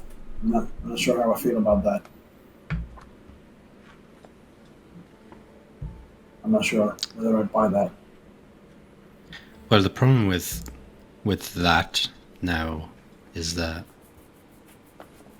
yes, the conclave may be a myth, but myths always come from a place of truth. And if it's truth that someone was here and that someone was expelled to and ran away to different planes, and now we just happen to have enemies that are coming from different planes and attacking very specific type of individuals. Yeah. That just seems a coincidence too many. I think my point may stand that even if there wasn't a conclave, there may be one now. Yes, that's true. Maybe if there wasn't a conclave, sometimes someone just believing that a conclave existed was enough, and now they have formed something that is similar to it. And After I don't think all, Artemisia- it could not have been that we simply was the only ones to find it, in a book, so someone could quite easily copy it. True. And what I keep thinking is that Artemisia died, and some of the individuals that we saw that would attacked by the shadows had the symbol from the device. Lex, you were the first one that the shadows attacked out of the three of us. You're the only one that has traveled the planes. I don't think that is a coincidence. I think there is a pattern of something that we're not seeing yet. Sorry, to be clear, are you saying that those marks were not left by the creatures? I am a little lost. No, I don't think so. Well, I'm No. not left with that mark on my arm after I was attacked. Okay, so, but was it not the worst afflicted who had this mark? Is it not something that happens perhaps over time? You were only attacked once, Lex. So, are we saying that that is a possibility and these people had the marks prior to their attacks? Yes, I think the worst afflicted were only worst afflicted because they had the mark before. And wait, are we saying that those marks are about or connected to the conclave? No. I think the marks are connected to whatever Artemisia was doing. Maybe she had people in her circle, maybe she had her own informants and people she could trust. And those were the people who were being targeted.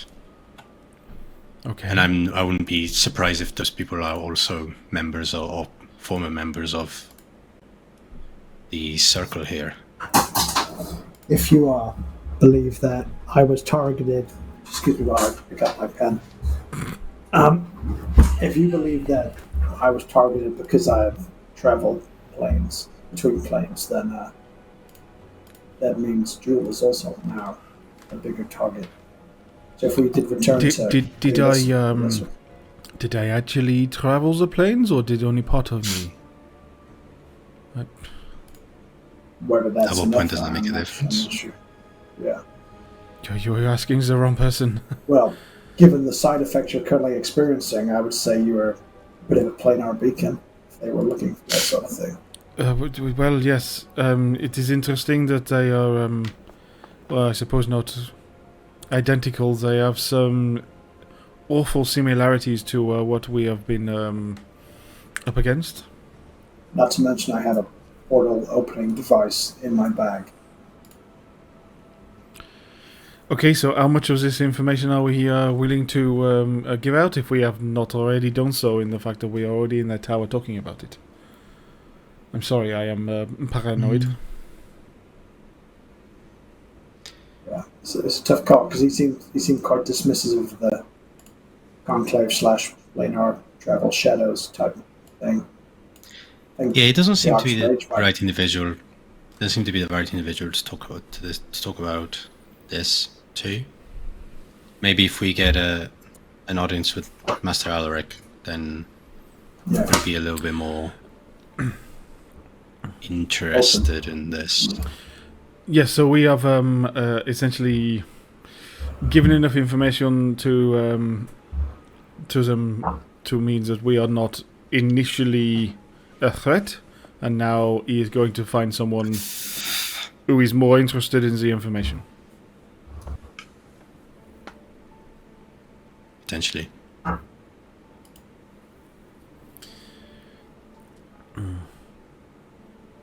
Lex, what did you mean when there was some similarity to when you left on your search and the time this island got changed? Well, yeah, he said this island didn't look this way 30 years ago, but obviously it was the event of the returning of the place to the kingdom to the east that started this whole Of course. magical resurgence. So obviously it opened the ley lines, and then where they converged, this place sprung out like the swamp that used to be. Oh, absolutely. Then. Oh, we must remember. We wanted to at some point discuss what we found on the way. Those bodies. The bodies. Yes. Yeah, we must return. I want to dig up that. Should Absolutely. we ask them about that? Do you think? Yeah, it was when we are certainly at yet another level of trust ahead, I suppose it is something we can bring. It is not particularly important and pertinent, but it is nice for us to know. Yes, there was something else I wanted to speak about. I'm sorry, this tower is freaking me out.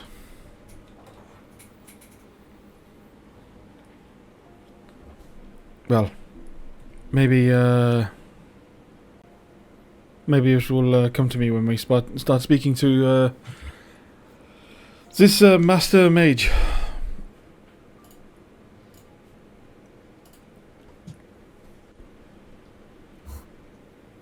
Very good.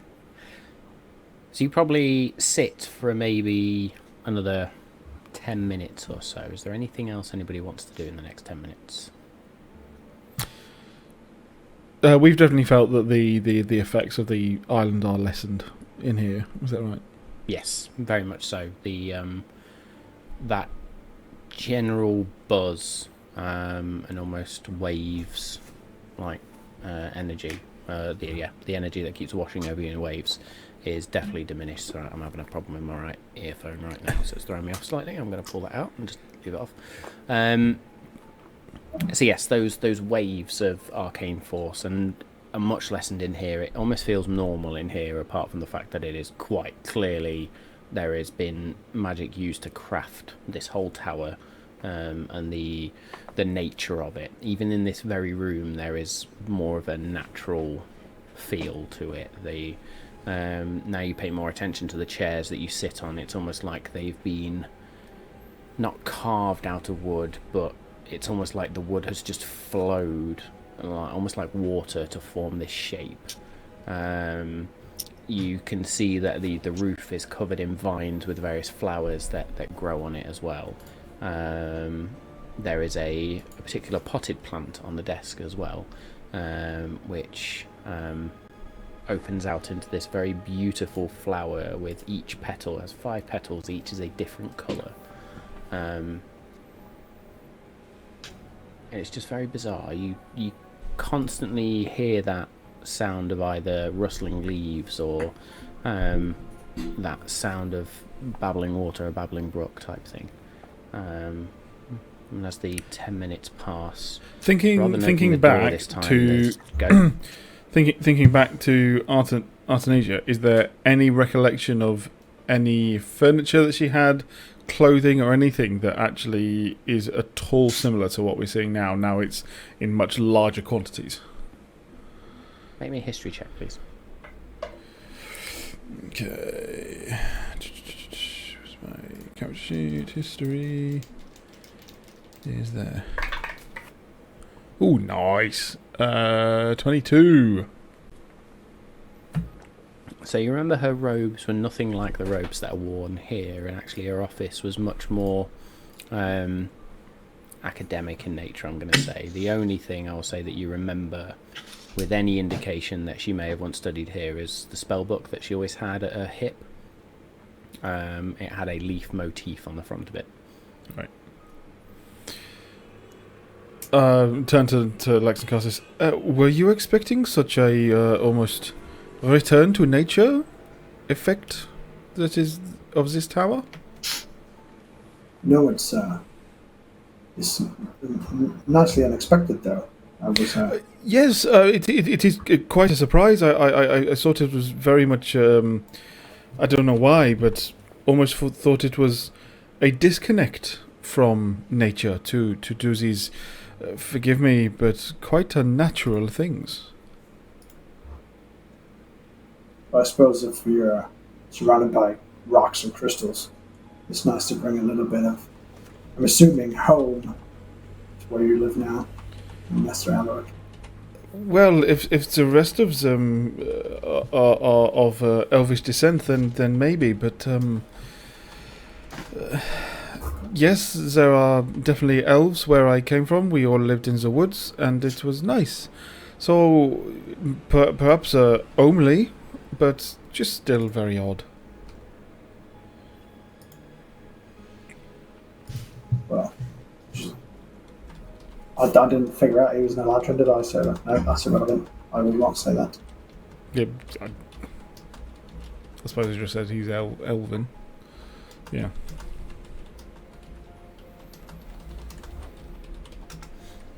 Cassis, you're awfully quiet. I suppose you were not so happy about our discussion? Just keep thinking that there is something I'm missing. There's something that is just not presenting itself yet. Just don't want to be too late to figure it out. About these people, or about what we have landed ourselves in, which I know is kind of the same, but... About what we landed ourselves in. Just keep thinking what they want. The people behind the shadows, what they want. Everything so far, everything even I've seen that brought me to Thalissa, and everything we saw there was very much experimental. It was very trial and error, like they were trying to find the right thing, and what is that right thing, and what on earth is it going to unleash on the world.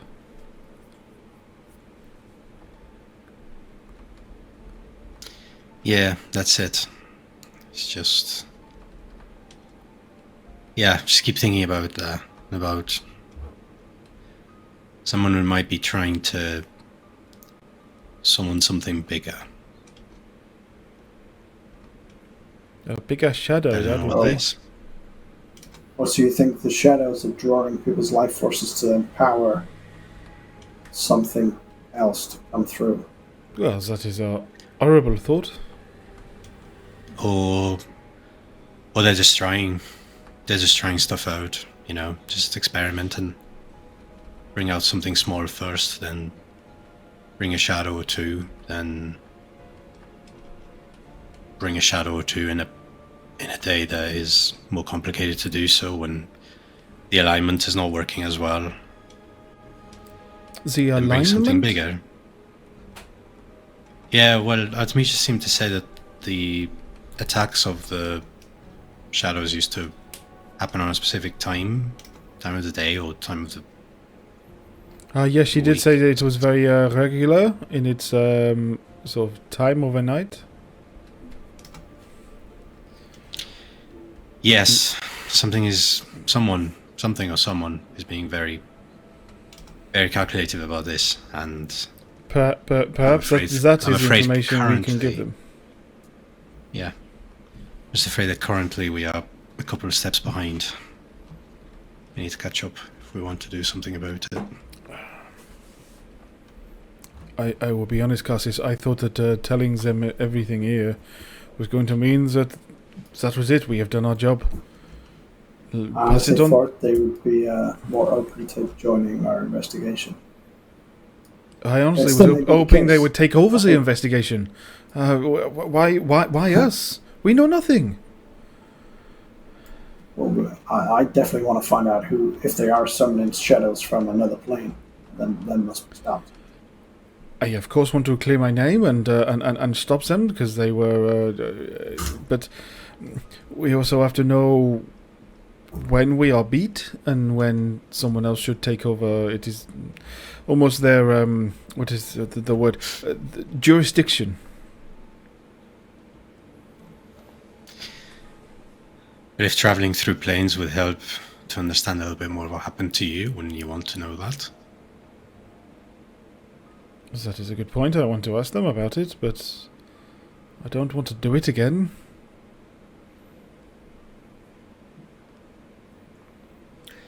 And in that moment, there is just then this Elysian appears sort of behind their desk.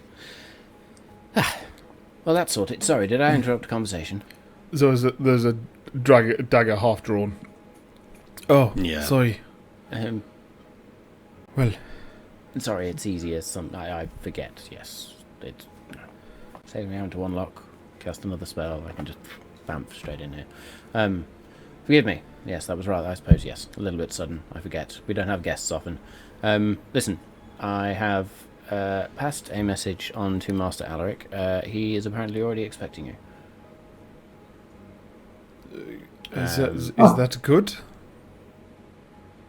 It's not uncommon, is what I'd say, for when we have surprise visitors. They are less of a surprise to him. Ah. Have an all-seeing eye. Is that what that big thing on top of the Taka? The Eye of Alchemist? I mean, that's his. Well, no, that's a rather gaudy name. He's not Sauron, is he? That's what I'm saying. Does he have a ring that he carries Sauron, around? The Eye of Sauron. Master Alaric, as I said, has a particular set of skills. I'm sure if he so wishes, he will impart that knowledge with you. But yes, he's apparently expecting you.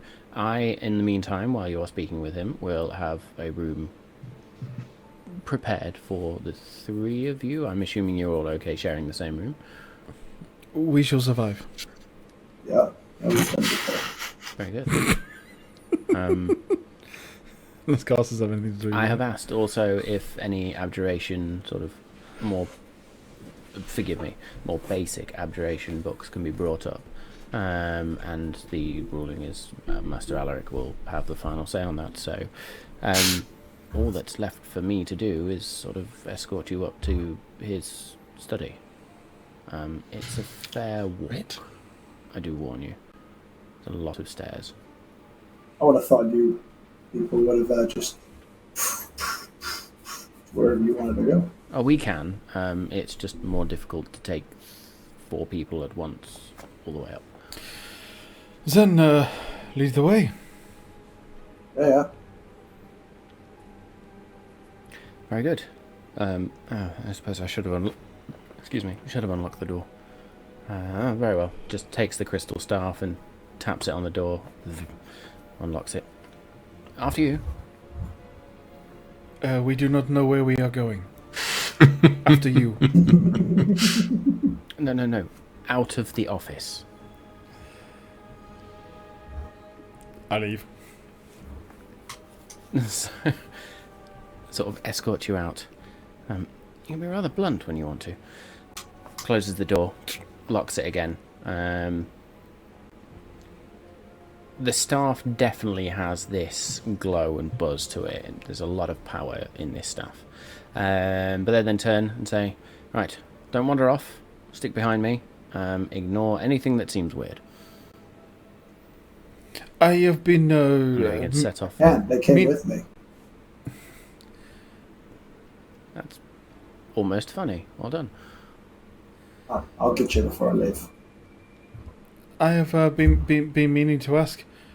There is a lot of nature in the tower. Is this purely decoration, or does it have some sort of meaning? Both. Okay. Good. That is, well, there we go. Speak to Master Alaric. Once you've had that audience, then information will be more forthwith.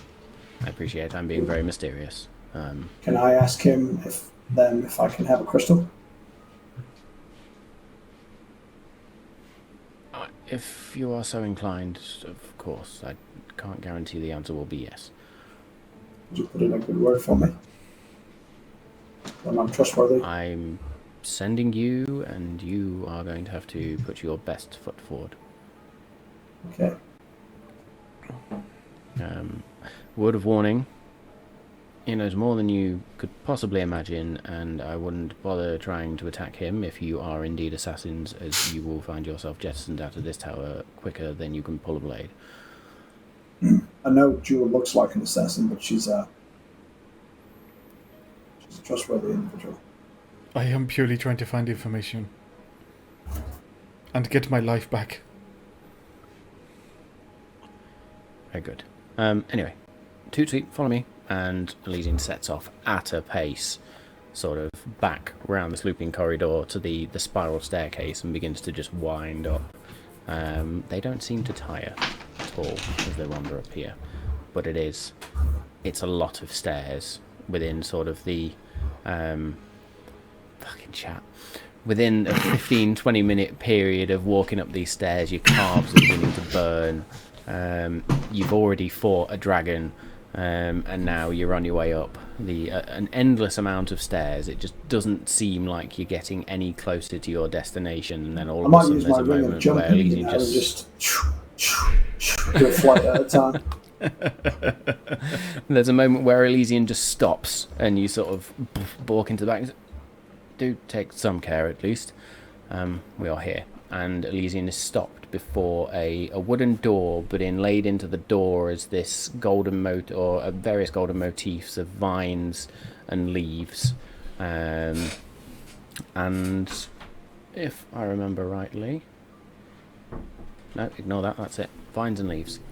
And there is just a small knock on the door, and the door then just opens a crack. And Elysian is just going to push it open. Oh, in you all go. Don't be rude. Considering that Jules being the one doing a lot of talking, she will actually go first, automatically. Very good. Okay, so you enter in, and you enter into what is a very large room. There are some partitions with sort of these almost look like moss-like curtains, but ultimately you see that this room takes up the very top of the tower, and it's almost like being at the top of a lighthouse. You can see that clear crystal blue glass, but even with the sun sort of beaming down on this glass, it's almost a perfect temperature in here. Not too hot, not too cold. Again, there is a lot of natural life in the area. You see a desk in front of you with a very high-backed chair. You see telescopes, various other different apparatus. I'm going to ask everybody to make me a straight investigation check, please. Straight investigation check. Oh, natural 20. Oh! I am doing an investigation check. Cool. 11. A 21. 21.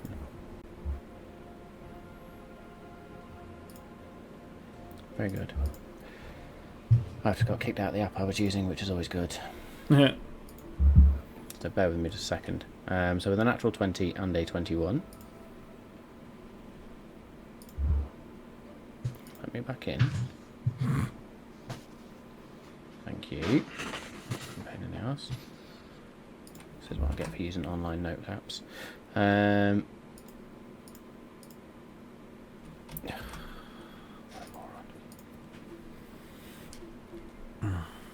Clicking too many things here. So, what instantly draws your attention, anybody who got higher than 16, is that at the centre of this desk is an orb, or a big, gigantic crystal sphere. And when I can pull up the description of said sphere, I'll let you know. Yes, Sauron. But it's not the same sphere that opened the portal up. Or it might be, you know. There's a ranger holding onto that orb on the other side, showing a sword. Where are we? If later on we meet two halflings, we'll know the jig is up. So, at the centre of this desk is this sphere, this shimmering gemstone sphere. It's very intricately designed. I would say, Jewel, you get a feel of elven influence from this, having been spent time within that. There are symbols again on this sphere of magic, arcane symbols and natural symbols, and it just seems to seep power. Arcane energy is just thrumming, we'll say, just to use that word, off this orb. So there's a ball thrumming Oh yeah, a ball thrumming on the desk. From behind a moss partition, then, Master Alaric steps around. Quite elderly human individual. Very tall and surprisingly imposing. As with all stereotypical old wizards, has this very long white beard that flows down to their waist. Their eyes are this piercing, icy blue, and as you look into them, it's almost like they see directly through you. The robes that he wears are a very deep blue, and they are embroidered with these silver runes that shimmer in the light. And as he then speaks to you, there's an air of and a weight of authority that comes across as he speaks. You're late. I did not know we had made an appointment. Oh. I do apologise. I was expecting you, and opens a notebook and just sort of looks. Oh no, my mistake. No, you're right on time. And points to Slytherin. A wizard is never late. He arrives precisely when he means to. All the Lord of the Rings references today. Yeah. I know, they're all coming out tonight. I was expecting more Gandalf more Dumbledore references, to be honest. I've done Dumbledore, you've done Gandalf, you just need to do a Christopher Lee, what the fuck's his name? Saruman. Thank you. Saruman. The owl grows deep. You sit, and you see in front of the desk. There we You go. see there are 3 chairs already positioned in front of the desk. As Master Alaric sits in his high-backed chair, which is again got these blue cushions embroidered into it. And as you then sit down on the 3 chairs, the light catches this orb, and for a brief moment, it's almost like you see something within the orb itself. Things. So, you expected us? I've been expecting you for some time. You passed the test of the dragon. Interesting, for starters. And you made it here all by yourselves, which in itself is a feat. So, congratulations to the 3 of you for making it to the Azure Pillar. It's not the easiest island to traverse. You have all interacted with my, one of my finest students when she was around, Artemisia. I'll get to the manner of her death in a moment. There is something that intrigues me much more, though. All 3 of you. Each and every one of you. Come together. Each of you touched by otherworldly forces.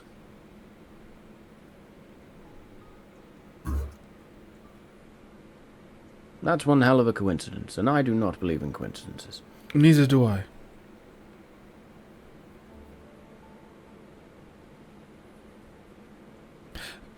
Well, I'm waiting for explanations around these otherworldly forces, how they've come to be in your lives, how you've,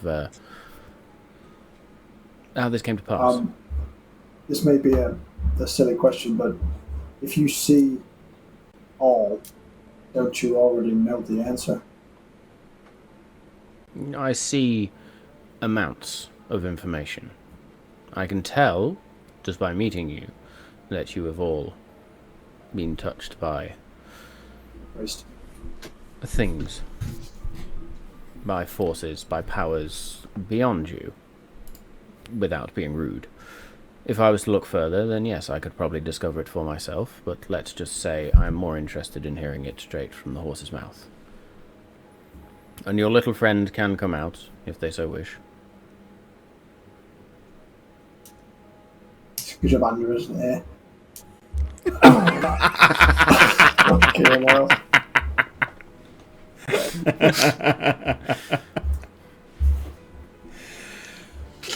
Cassius, you missed your opportunity to get your cock out. He said little friend, that's the difference.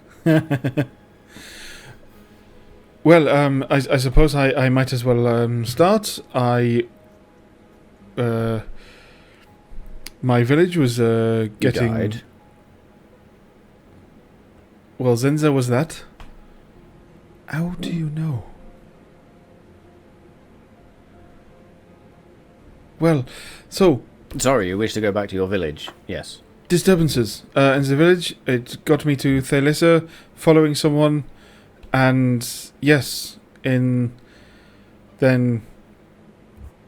getting framed for Artemisia's death. We were on the run, and yes, I died, and part of me went somewhere. Still unraveling that. That's the interesting bit. Do you understand where you went? No. I barely know where I went. I believe it was the astral plane. So you do know where you went? It was... I know not a lot of it, though. What happened? When I came back, things happen that I am not entirely fully in control of. I would dispute that fact somewhat. I think you are perfectly in control of it. You are just choosing to deny the fact you are in control of it. I do not understand it. That is... So, you're saying There's it's not time a for that. There's side a effect, difference it's a between permanent- understanding and... Alright. I did not mean to be correct. No, I was going to say there's a difference between understanding and controlling. Do carry on, So you're Lex. You were about saying to say something. that what Jewel is going through is not a side effect of her visit to the astral plane, it's a permanent feature of her being now. Well, is a side effect not... Well, just because it's a side effect doesn't mean it's impermanent. Touche. So yes and yes.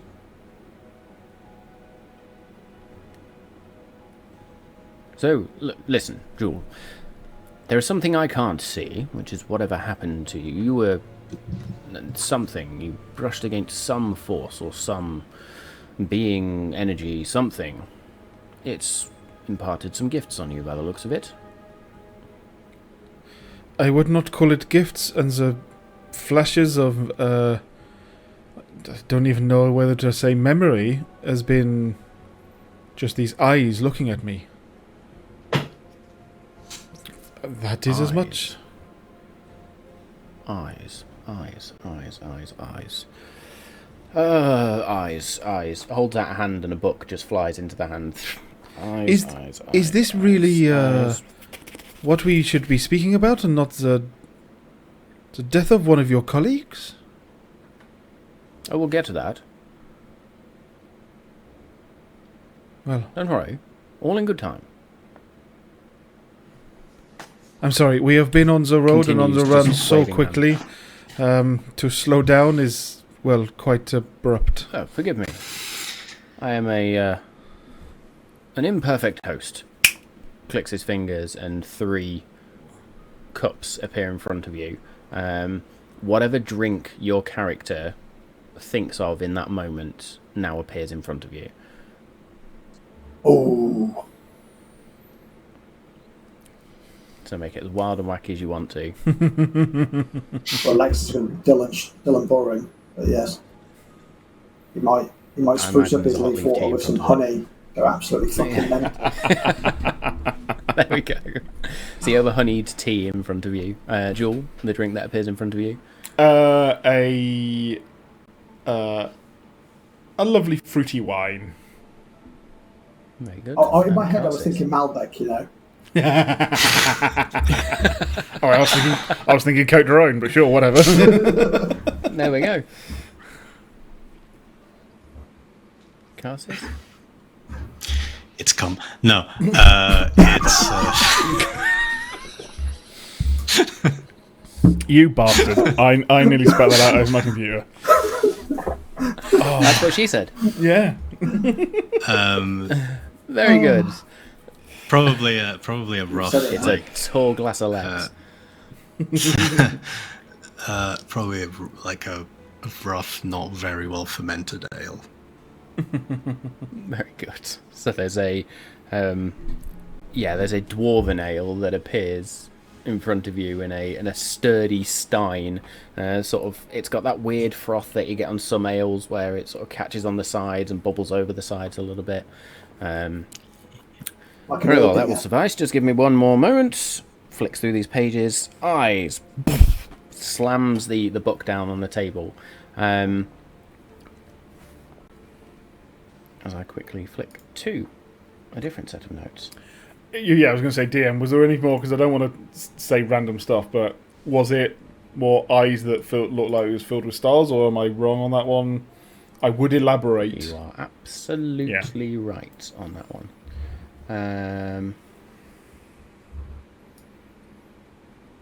Now it comes back to me. It was eyes that seemed to be nothing but the background of stars.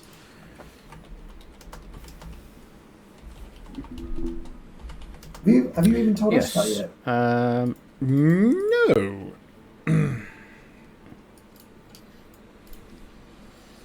Interesting. Excuse me.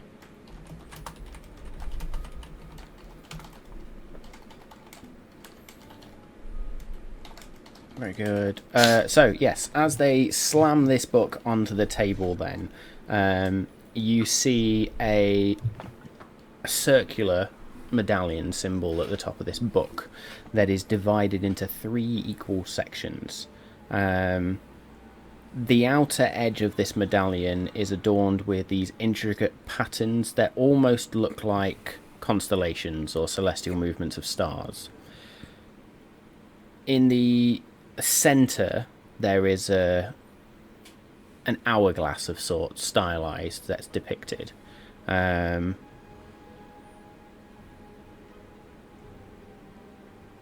And I apparently forgot to do the third piece, so we're just going to say it's in 2 there.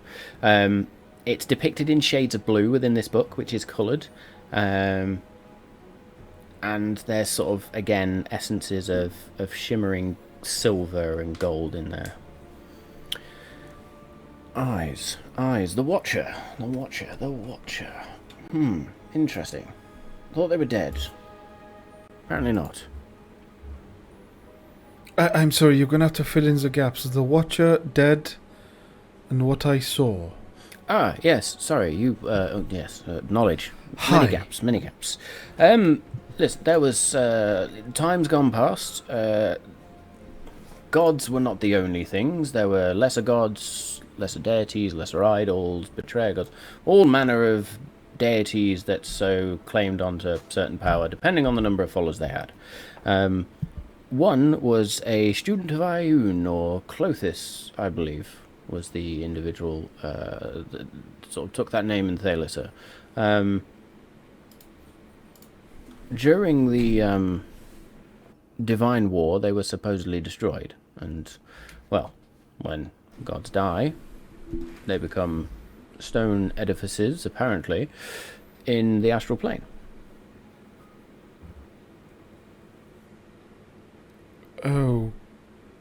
Okay, I did not even know that the gods could die. Oh, of course. I am not a particularly religious person, but what? Oh, neither am I, but it's always worth studying. They are, if anything, just creatures of immense power. Okay. So there is a stone edifice of the Watcher, just floating around the astral plane?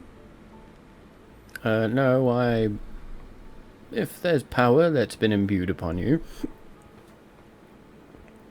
I would argue they are not quite diminished, or not quite as diminished as they once appeared. Okay. Which is interesting. It means there are other powers in other planes. Speaking of other planes, that is what brought us here. Well, I know that's what brought him here. Danced across a few gears, I understand, Lex. Not literal dancing, but I agree. Yes. Well, you were out of the... well, no, I suppose that there's only one of you that's not really transitioned between planes yet, but you have had the most direct experience, at least. Yeah. Sure. So, you've been to the plane of Mechanus. Where I spent the majority of my life. Last 30 years. Fascinating. Fascinating. Well, I suppose there's less to dig into there. Such coincidences, though. Such coincidences. And then there is Karsis. Ever-changing. An enigma to your family. And yet there's still that touch of something. There certainly is. I think you've been feeling it, haven't you? Well, just trying to figure out what that is. Whispers in the dark, Karsis? Yeah, I'm just trying to figure out. One hears things. Interesting. Oh, be careful with those whispers. Yours is the more concerning. I have a follow-up question. But I understand you're not... Yes. I also heard whispers coming from the astral plane. Is that significant to me? I'm asking him like his teacher, and I'm... The astral plane is, It's not uncommon for those that touch the astral plane to hear whispers. It is, by its very nature, a plane of echoes and fragments. Okay. Because they knew a name I have not gone by for 30 years. How would they know that?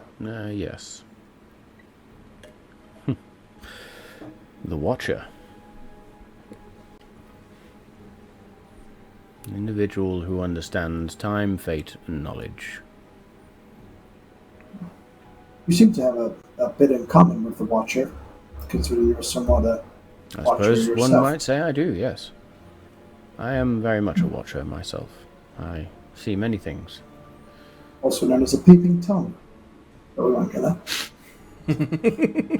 A voyeur, some would say. I suppose one...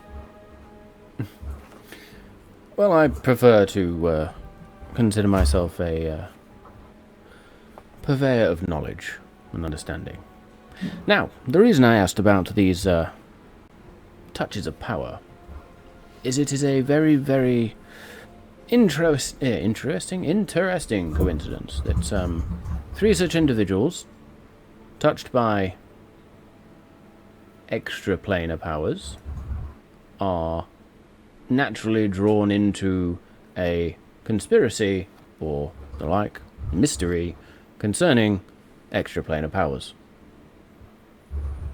It does certainly have a ring to it. I don't believe in coincidences, Jewel. Neither do I. So, my student. Don't worry, I know you were not responsible. What concerns me is that nobody seems to know who's responsible. Then what information can we tell you that you do not already know?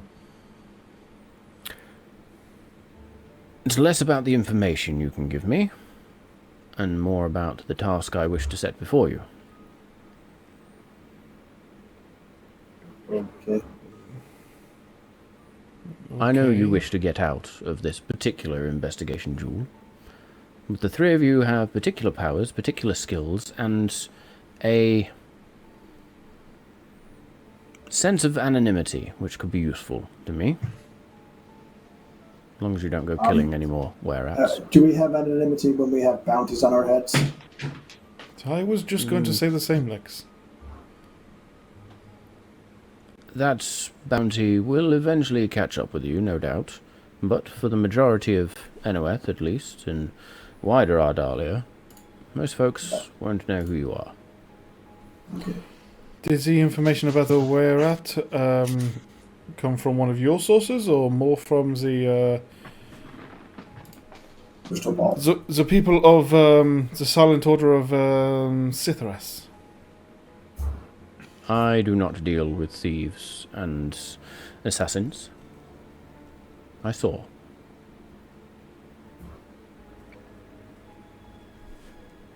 What is the task? What do you want us to do? Sorry, you said the Silent Order of Zephyraths there, didn't you? Yeah. Yep. Good And I guys. made a very bold assumption, so working. So instead of saying I don't deal with thieves and assassins, I don't deal with so-called secret societies. I simply saw. Well, what... This is not an accepting of it, but what do you need from us, or to do? I need you to solve this mystery.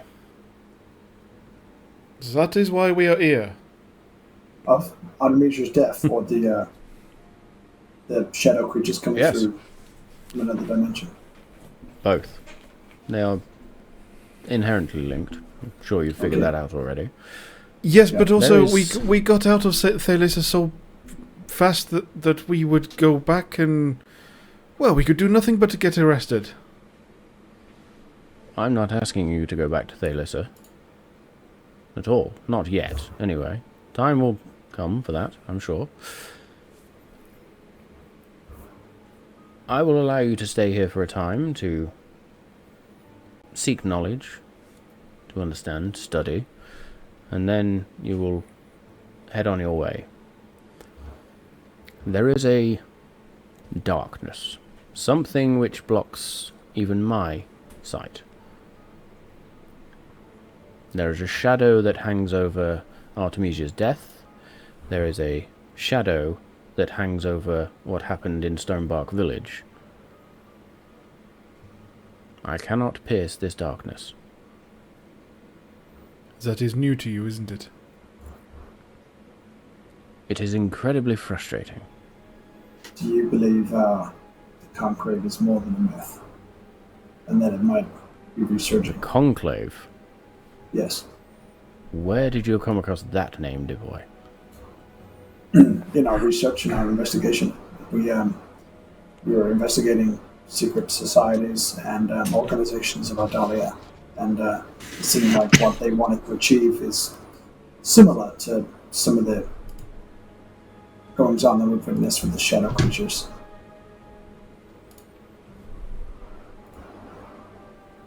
Do you believe Where you they came may across be that real? information? I think we came across that the book. information in one of the books in the library of Agrus. Yeah. Yeah, the Book of Secret that had like societies and groups and stuff. Yeah, cool. Oh. Yep. Yeah. Making sure I had my thinking right there. Do you Well, think they might be real? The Conclave. Do I think they might be real? I have never seen anything to do with the Conclave, Inside check. nor have I experienced it. Make me an insight check. Yeah, I'm going to Never get mind. in on that one if you don't mind. I got to 9. Never mind. Insight is an 8.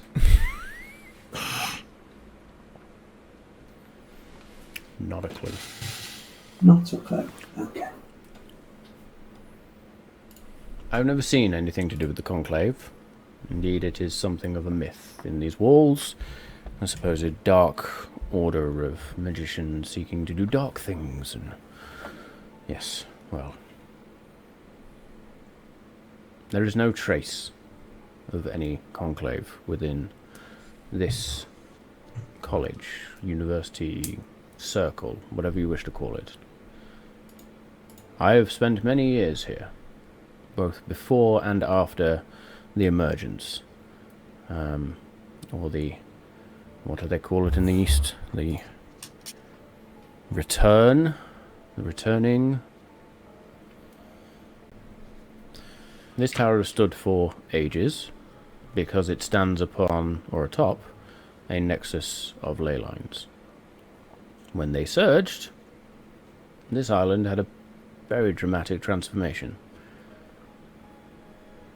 But, in my time, I have not once come across any secret entrances or places or mentions or anything to do with a conclave within my walls.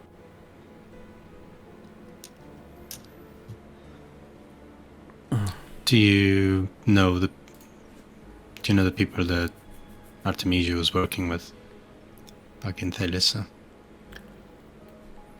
I'm aware she was working with a magistrate, and apparently an acolyte of Clothis or something. She took a number of students with her, all who were seeking to understand the same thing, which was the nature of the great cosmology, one might call it, or the universe, the multiverse, all the different planes and how they interact. She could not do that here because the natural arcane energy around just confuses the instruments. Her work. Do you happen to have a list? Do you happen to have a list of the students that she took? Do I have a list? Yeah. I can certainly have one drawn up for you, I believe. I think we would know. Her work was officially sanctioned by... Of course. Yes. I would not let one of my finest students just leave without giving her a leave, so to speak. Getting down to brass tacks, we are to continue on this investigation. Do we have any resources or texts available to us so that we may plan where we look for next? By all means. I have set you this task, so I allow you entrance into, the college itself. It does come with a warning. This place is a place of great magic. Be careful. Do not worry, it scares the shit out of me. Be careful what you do. This is a very responsible position to have. Cassis, I'm aware of your request for books on abjuration. I will have that granted. You can go and study. If there are things you need, then ask. If we are able to give them to you, we will. Lex, yes. I am interested in procuring the power amplifying properties of the crystals to use them to our advantage in our investigation. The crystal is not necessarily power amplifying. They are unpredictable. It is raw magic in crystal form. Like chaos magic. All magic is chaotic until it is brought into order. I like you. You speak the truth.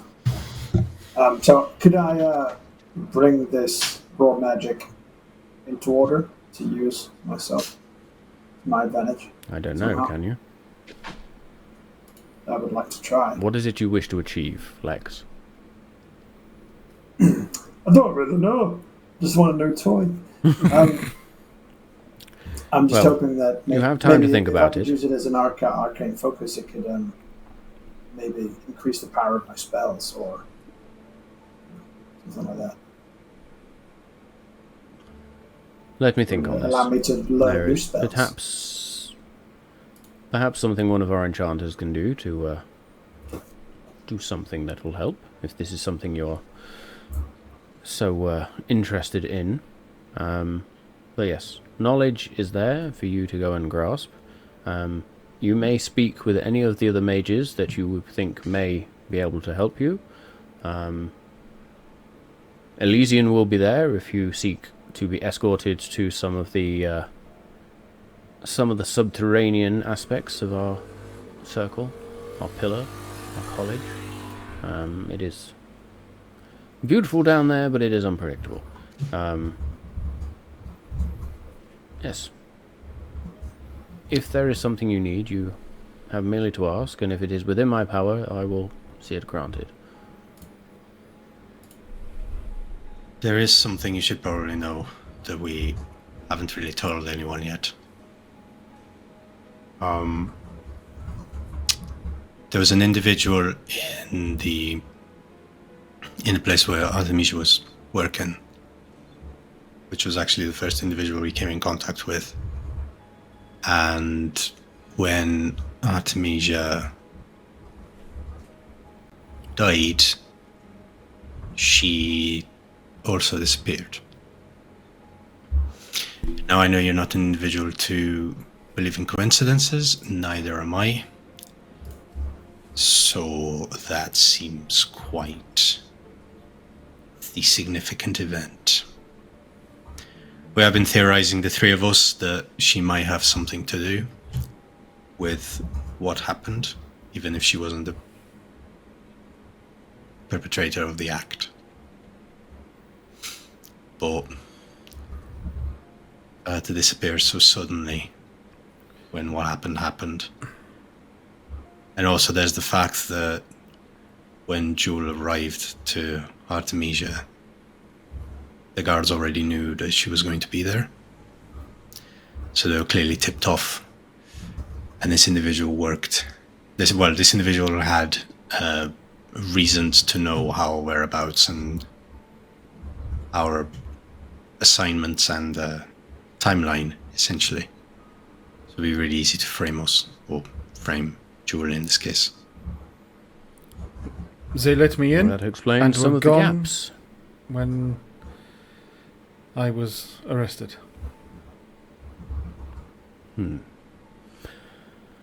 Another individual that I have not seen, and well, I think you have your first lead.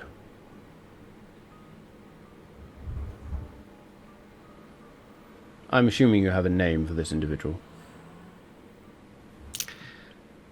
We probably do, but I didn't write that down. Yeah, and You I've need to written monitor something Personal down. reception. Personal reception. I was literally looking at my make me a notes, history I don't check. have a note. Can I roll with tell you what- advantage, considering that I slept in? Yes, you can roll at advantage, considering you boned her, yes. Dirty 20. Advantage for boning. You have got to be fucking kidding me. It's a natural 1 and a natural 2. Oh no!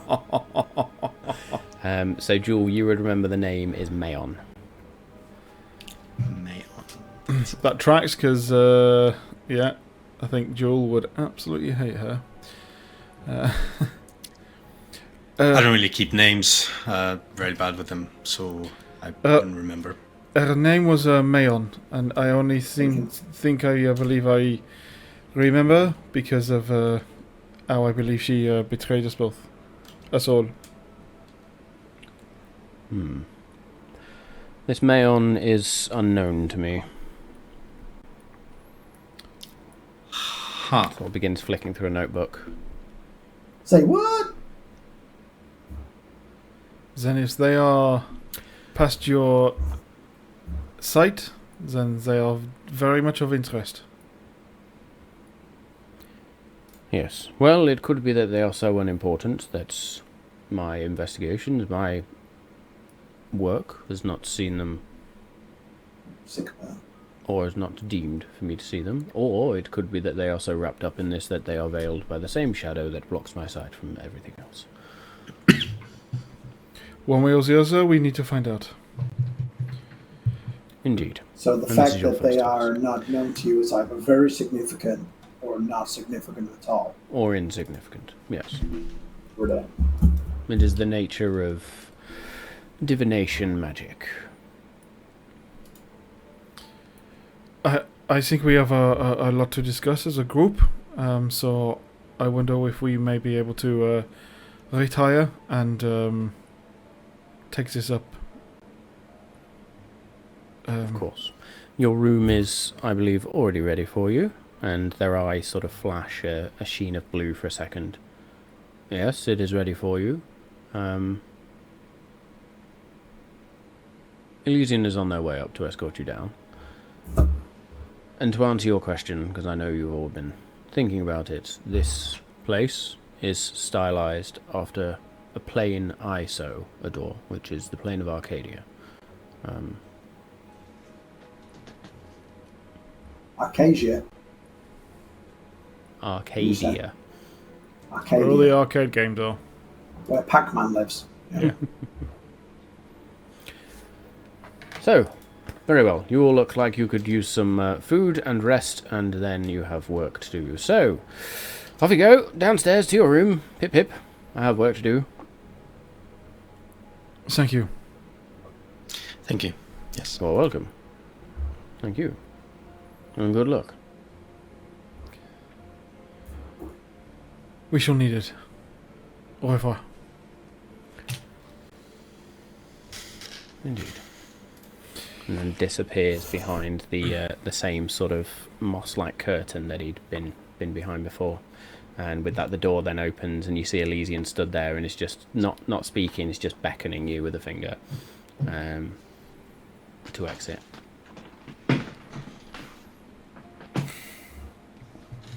So you all exit.